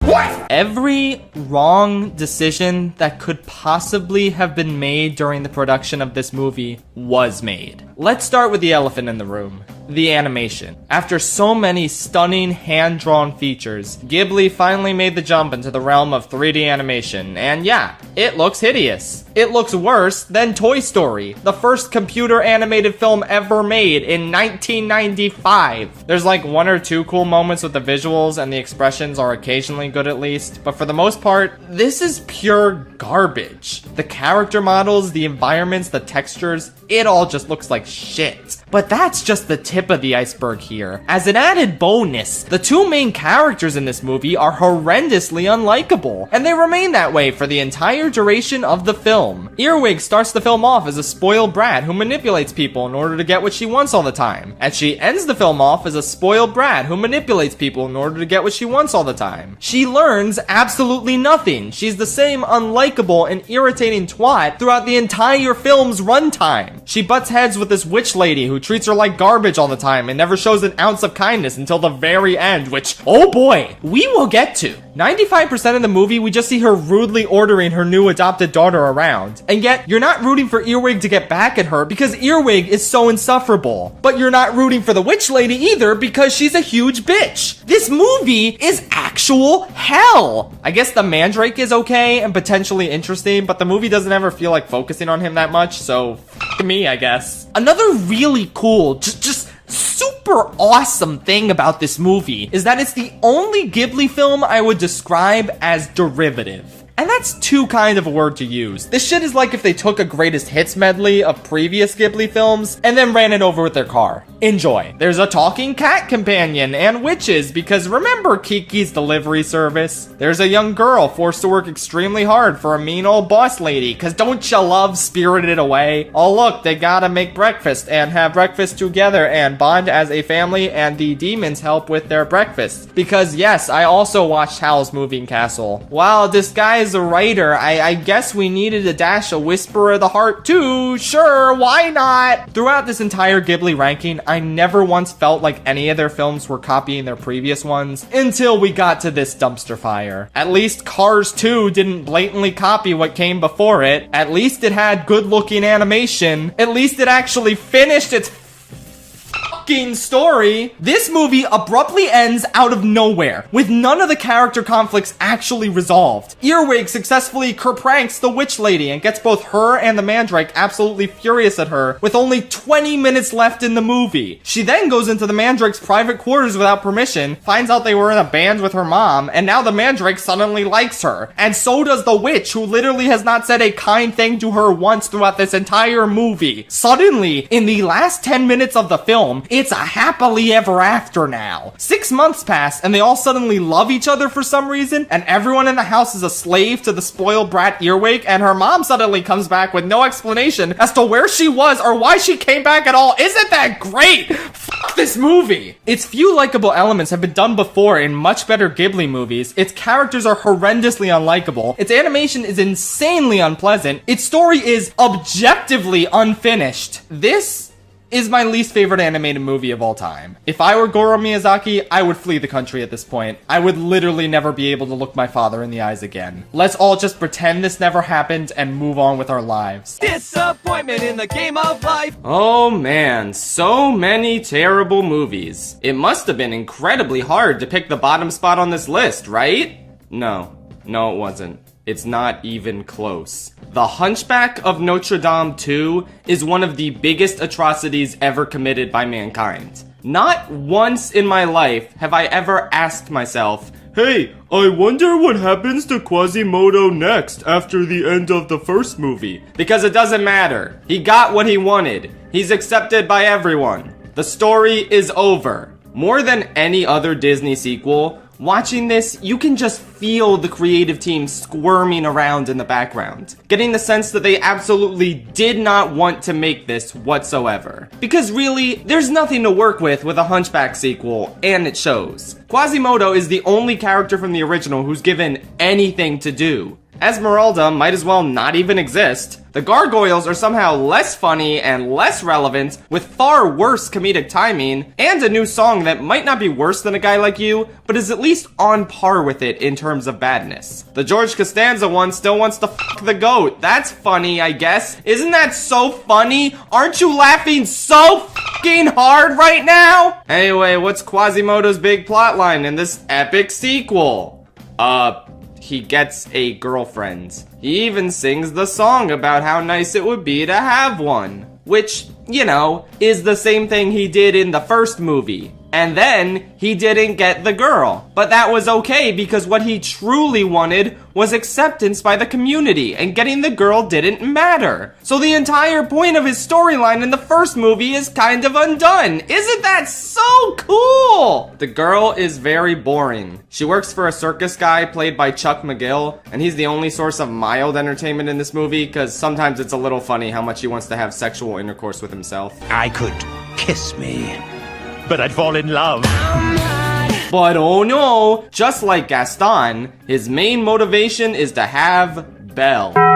He really wants this bell that has gems inside, because the writers don't know how bells work. So he steals the bell, and Quasimodo's like, oh no, you were using me, lady. And she's like, no, this is a misunderstanding. And God, I hate this. I hate this so much. I hate literally everything about this movie. Nothing about it is good. It is one of the most insultingly terrible experiences I've ever had in my life. Did I mention that Haley Joel Osment plays Phoebus and Esmeralda's kid? That's nuts. Who is a completely pointless character that only exists to get kidnapped in the third act? I mean, at least he has a role in the story, unlike Esmeralda. I'm done talking about this one. Nothing in it is necessarily infuriating, but it is such a huge wad of worthlessness that its mere existence makes me angry. They really should have known better than to try and create a sequel to Hunchback. Not only because the original didn't even do that well financially to justify it, but mainly because they couldn't even muster up an ounce of the artistry and majesty that went into the original. Imagine taking one of the richest and most thematically mature kids movies of all time and making a sequel that stands for and is about nothing. A completely empty and vile experience that should not be seen by anyone.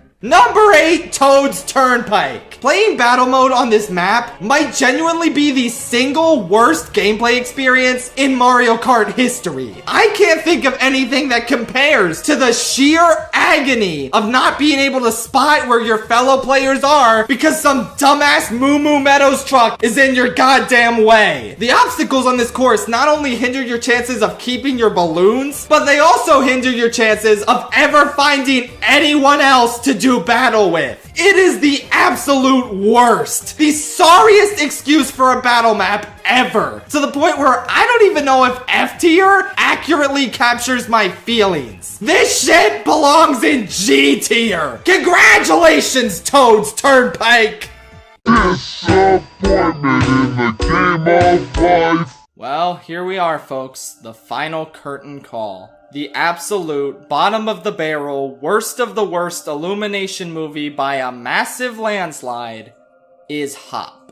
As soon as I saw that the opening credits were using the default iMovie font, I knew I was in for some truly transcendent awfulness, the likes of which all the other Illumination movies could only dream of aspiring towards. And yet, even with this harbinger of cringe in place, I don't think it fully hits you at first just how bad the hellspawn you're about to consume is. When you first start watching this movie, you think to yourself, oh hey, this isn't the worst thing I've ever seen, it's just kind of a regular bad movie. But then, you start to notice some things. You notice that the main character Bunny is the most unlikable character in the film. You notice how the plot is going absolutely nowhere until the last 20 minutes or so. You notice the questionable racial implications at play with the villain, as well as the fact that he's genuinely more sympathetic and deserving to win than the quote-unquote good guys. Eventually, your brain starts to collapse in on itself into a fucking black hole of embarrassment that you feel for everyone involved with the production of this movie. You need to stop this. When the bunny sat down to ask David Hasselhoff for advice with his internal conflict, I had to ask myself out loud, is this real? Is this a real movie that I'm actually watching right now? Or is this a kerprank? Any minute now, Justin Kerprank is gonna pop up from behind my computer and say, psych! There's no way actual human beings created a film this abysmal, but they did it. This was Illumination's second movie, and their first and only live-action animation hybrid. I guess it's nice that they learned from this horrific mistake and never tried to do anything like it again. But it's not so nice for me, because I still had to sit through it. Hop is a movie about E.B., who is a bunny whose dad is the Easter Bunny, and he wants him to take over the Easter Bunny role. But E.B. does not want to be the successor because he wants to be a drummer. So right off the bat, you can see that this movie clearly influenced Whiplash and Succession. Two pieces of art that pale in comparison to the sheer cinematic masterpiece that they shamelessly ripped off. Anyway, E.B. escapes to LA and meets James Marsden and generally ruins his life by being selfish and annoying. He trashes the mansion that belongs to James Marsden's sister's boss, who is a character we never see, so I don't even know why this is a plot point. He acts like a shitbag to this little girl who can't sing and then pretends it was James Marsden saying that in a ventriloquist act. Then they uproot the entire pageant and sing I Want Candy, which I think is perhaps the most annoying song ever written. You need to stop this. Uh-oh, James Marsden needs to make sure nobody knows the bunny can talk, and he's constantly gotta hide him. But then they just go to a diner and the bunny talks to the waiter and she doesn't care that he's a talking bunny. So does it matter if people know the bunny can talk or not? Because it doesn't seem to matter at all. That's the cool thing about this movie. Not only do none of the scenes flow together into a coherent narrative, but the scenes also just happen without any consequence whatsoever. Like I said, the boss who owns the mansion isn't in the movie, so it doesn't matter that they wrecked his house. The girl gets mad at James Marsden for embarrassing her in front of everyone at the pageant, but then that's forgotten about entirely and seems resolved by the end. And then I guess no one gives a shit that a bunny can talk, so who cares about hiding the bunny? E.B. goes to audition for David Hasselhoff's talent competition. And yes, this is a major plot point and the bunny's entire plan for getting famous. And he asks David Hasselhoff, "You're not surprised that I'm a talking rabbit?" And he says, "My best friend's a talking car." Get it? It's a reference to a TV show that aired from 1982 to 1986. One that children in the year 2011 when this movie came out would have intimate knowledge of. Did nobody on the set of Knight Rider tell David Hasselhoff that this show wasn't real? David, that wasn't a real talking car, buddy. I think his brains might have gotten fried when he got hit with that blast in the SpongeBob movie. But oh no! All is not well in the world of Hop 2011. Because the 3 beret ninja rabbits that were sent by E.B.'s dad to track him down are tracking him down. For some reason, even though E.B. and his dad are talking bunnies, these girls don't talk, because I guess that required effort to write dialogue for them. Eventually, E.B. tricks them by faking his own death and pretending he got boiled alive, even though that's clearly just a turkey. He then realizes, oh no, I just remembered that they're probably going to assume James Marsden killed me and then kidnap him.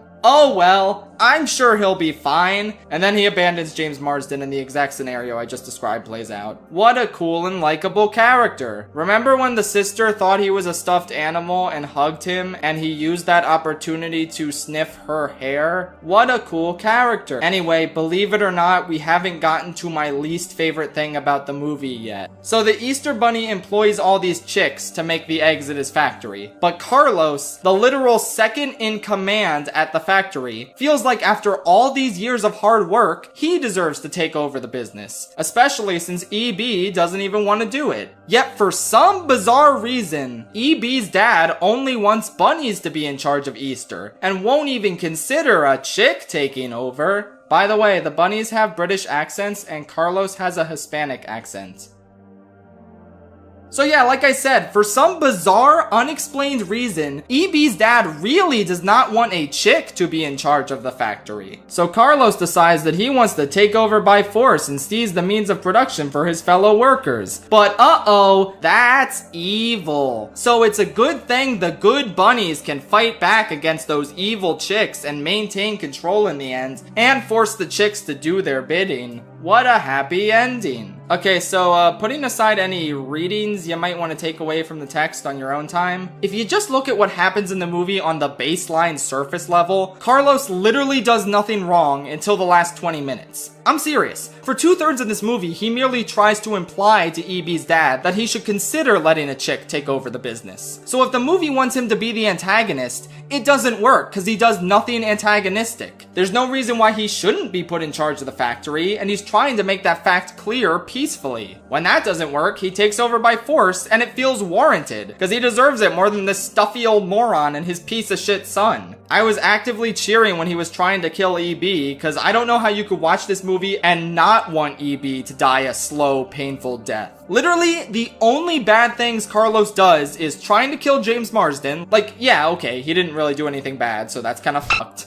And replacing Easter candy with bird food, which is just such a dumb thing the movie pulls out of its ass in the final act. Like, they never established that Carlos had a problem with children eating candy. It reeks of something they just threw in there so the children in the audience could finally have a reason to root against Carlos, because it's blatantly obvious that he was right the whole time. But do you want to know the real kicker? The most insane fucking thing about all of this? It's the fact that at the end, with absolutely zero hesitation after EB requests it, EB's dad appoints James Marsden as the new co-Easter Bunny. Wait a minute, Mr. EB's dad. I thought only bunnies could be the Easter Bunny. What exactly is the problem with the Hispanic chicken who's been your loyal second in command for years being in charge of Easter? What's so different about this mediocre guy with zero qualifications that allows him to take over? What's the difference, huh? What's the difference, motherfucker? But yeah, James Marsden gets to be co-Easter Bunny just cause he really wanted it and he really loves the Easter Bunny. I mean, there was also a whole montage where he did some training for it. Intercut with Carlos also doing similar training for it. They both equally wanted it, except one was actually qualified for it. So yeah, what was the difference here, Mr. EB's dad, huh? Okay, that's enough complaining about this movie. I think it's time I talk about the stuff that I actually liked about it. Here goes. And that's everything I liked about it. Wow, that was a pretty short list. Essentially, this movie is on the exact same level of quality as the live-action Smurf movies, except without Gargamel in them. And Gargamel was the only good part of those movies, so yeah. There is nothing of value in this movie whatsoever, and it is legitimately one of the worst movies I've ever seen in my life. You really have to get on my bad side to be a 1 out of 10 movie. But this one absolutely earned it. I fucking despised everything about it, and I sincerely hope people don't actually watch it every time Easter rolls around. I can't think of a more fitting end to such an abysmal, soul-crushing ranking. Disappointment in the game of life! To be perfectly honest, it feels really unfair to rank Surf's Up 2 Wave Mania as a part of this list for one simple fact. It is not a movie. It is a feature-length commercial. And no, I'm not exaggerating. This isn't like other movies that are filled with excessive product placement, yet at their core can still be considered feature films, like Space Jam 2, Ralph Breaks the Internet, or even the Emoji Movie, which I'm sure you all expected to be at the bottom of this list. And now as we speak, you're probably editing your smug comments that read, "I will bet my entire life savings that the Emoji Movie's at the bottom of this list." There has never been a more obvious bottom spot in any ranking video ever. And you're editing those comments to just say, "Oh, shit."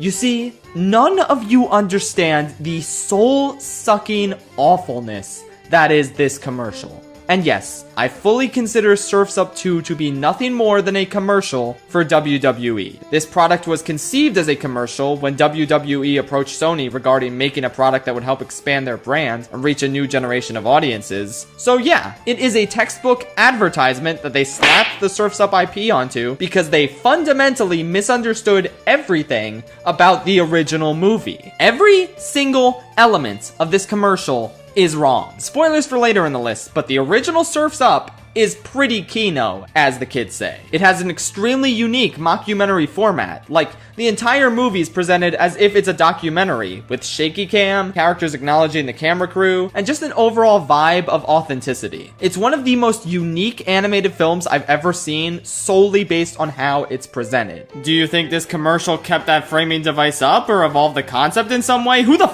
do you think you're kidding? Of course not. That would take effort. And why put effort into a literal WWE commercial? They just film it like any normal quote-unquote movie would be filmed. They could only be bothered to make like 12 character models for this commercial. The WWE stand-in animals are incredibly flat, boring characters because we can't do anything that paints any of them in a negative light because that would go against the purpose of this advertisement.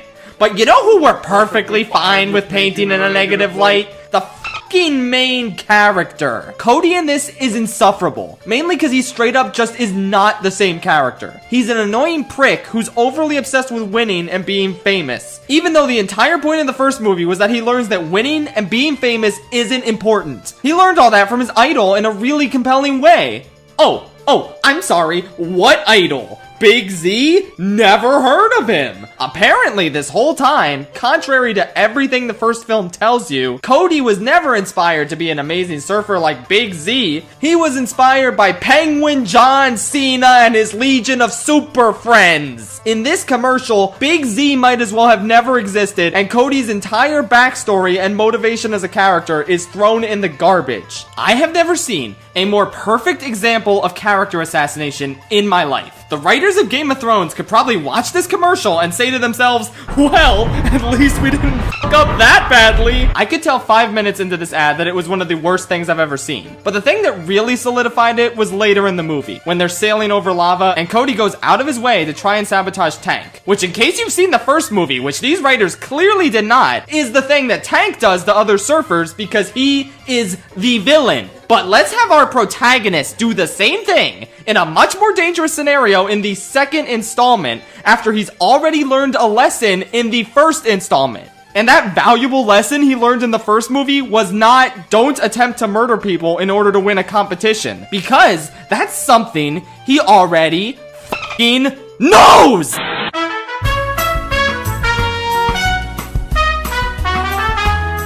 As a result of this chicanery, he nearly gets his best friend Chicken Joe killed in molten lava, and doesn't seem to be concerned about Joe's life. He's just concerned about justifying his shitty actions to the WWE. So they rightfully tell him to fuck off, and he does, and you might as well just end this here. Who even cares anymore? Surf's Up 2 makes Cars 2 look like The Empire Strikes Back, and it makes Earwig and the Witch look like Citizen Kane. Dear Evan Hansen? More like, dear God, it's so much better than this piece of fucking ass. I have not hated a product this much since Artemis Fowl, which, if you remember, is my actual least favorite movie of all time. This train wreck literally only exists so Sony could suck off these WWE stars while destroying everything the original Surf's Up had going for it. It has absolutely nothing to offer and should not be watched by anyone, regardless of if they like the original film or not. Vince McMahon fantasizes about drinking milk directly from a fish's udder. Yep. Oh my god, my voice! I'm dying! Well, that was an exhausting ordeal. But we came out of it on the other end, and we shall be rewarded for our efforts. It is now finally time for the Schaffrillas Sandwich 6 to conclude, at long last! I've been thinking long and hard about the last ingredient my sandwich needs, and I think I finally figured it out. Ring bologna. That's not related to anything we just talked about in this video. I just like ring bologna a lot. Anyway, there's a convenient thing of ring bologna just sitting right there. Let me go grab it. What the? You fool. Did you honestly think it would be that easy to complete your sandwich? Yeah. Who even are you anyway? I am a malicious being that has existed since time itself first began. I am the antithesis to art and human expression, an affront to life itself. Oh, you're AI art. Okay, I'm not that bad, but I'm like the worst thing that could possibly exist created by human hands. Wait. No! You can't be! I sure can. I am the one, the only, the creature that has haunted your dreams for 3 years now. No! It's Surf's Up 2 Wave Mania! That's right. I lured you here as a trap to defeat you once and for all. This whole video you're in, it's a trap. Not to mention I've been sabotaging you this entire time. You never knew it, Shafe, but I was always there. What? That's right. I stole all the ingredients at the Coconut Mall sandwich store. I created that iceberg that the Titanic was supposed to ram into. I shot Shinjiro Persona 3 in cold blood while you weren't looking. I went back in time to 2005 to convince director Kirk R. Thatcher to include a sexy PS2 chicken lady in Muppets Wizard of Oz. No! Wait, what did you do in the Disney villain ranking? Oh, nothing. That was my week off. But other than that, I've been there every step of the way, trying to stop you from creating the perfect sandwich. But you've managed to overcome every obstacle thrown your way. Well, not anymore. I will finally destroy you and your sandwich once and for all. Then no one will be able to stop me from taking over the universe, because nobody else even knows I came out. Seriously, I feel like you're the only person who even cares. Aw, I'm sorry to hear that. It's just, I do so much to get recognized as an affront to cinema in general. But no, everyone just has to say, oh, Megamind vs. the Doom Syndicate is the biggest downgrade between a first and second movie. Aw, don't worry about that, buddy. I mean, you're a decent second place in that regard.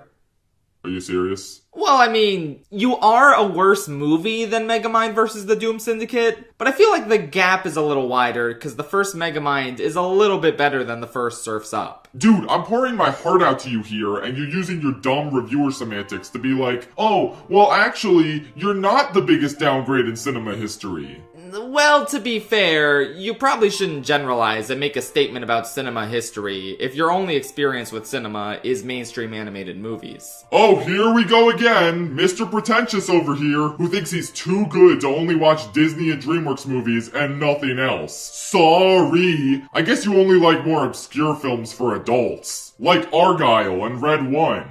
Good God. Alright, my guy, you gotta, die now. Oh yeah? And how are you gonna stop me? With my laser vision, which I've had the whole time, idiot! Pew! You fool. Don't you know that I'm immune to lasers ever since I coated myself with the milk that comes out of the fish Vince McMahon fantasizes about drinking? What the fuck? Just face it, I'm invincible. You can't stop me. Damn, he's right. I can't stop him. If only I had some help. Yahoo! Luigi! I told you I would return in a future installment. The Terminator! Hey, Shinjiro! Lion King! Hello, it is me too, Kermit the Frog. Constantine! It is time to terminate this terrible movie together. You don't have to tell me twice. Wait, did you not get shot in the chest and die? Nope. Thankfully, the bullet didn't hit me. It only hit the bottle of ketchup I had in my pocket. That is some crazy and unrealistic luck. Yeah, it does sound a little contrived, doesn't it? Okay, if you guys are done being meta, can we get on with the fight now? Sure, okay.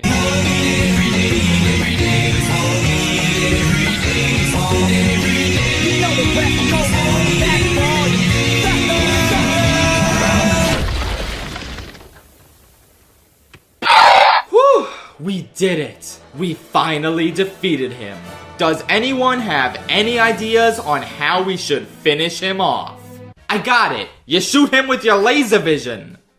We already did that. Right, yeah, how about you have Luigi shoot him? Nah, Luigi would never shoot anyone. True. Oh, I got it for real this time. Are you ready? Alright, Surf's Up 2. I've consulted with famous director Quentin Tarantino, and we've come up with a fate to subject you to. You can eat my sandwich. Wait, really? Yes. It occurred to me that maybe the one thing I need to do to you that no one else has done is show you some kindness. I mean, it is Christmas after all. That's right, this is retroactively a Christmas arc, just out of sheer coincidence of when it came out. Wow, no one's ever given me a gift before. Thanks so much. No problem, Surf's Up 2. You deserve it. Well, bottoms up. Oh yeah, I forgot about the poison apple. Oops. Well, I'm sure he's gonna be fine. He's dead. I'm afraid he is terminated. Maybe we should all go out for pizza instead. And that's the Schaffrillas Sandwich 6. Thanks for tuning into the story arc, and I'll see you guys at the Emmys when we sweep them. I'm gonna go sleep now and not make videos for like 2 weeks. I have such a headache. Well, okay, maybe I'll review Sonic 3, and then I'll not make videos for a little bit. But then I'll be back with more stuff next year. I'm gonna do more Pikmin videos for realsies. I'm finally gonna allow my Ace Attorney obsession to seep into the channel. Nintendo is probably gonna reveal the next Mario Kart for the Switch 2 any day now, and I'm gonna be covering that, baby! I'm gonna make some truly epic musical theater videos. Yes, that was a hint. I'm gonna make a video just entitled Animation is Cinema. And then a bunch of Twitter snobs are gonna screenshot the thumbnail and say, I've never wanted to click on a video less. But the joke's on them, because it's actually gonna be about obscure, mature animated films that I wanna recommend to you guys. And even when I talk about Disney and Pixar stuff, I'm gonna make sure every one of those videos has a recommendation of an obscure animated film Trojan horsed in there. This is gonna be the year, baby. I'm turning over a new leaf. I'm gonna do everything I can to help enrich my audience's tastes. My cinematic palette has been growing over the past few years, and now I want to help your palettes grow too. See you next year. Or rather, I'll talk about Sonic 3, and then see you next year. Good night, Tri-State area.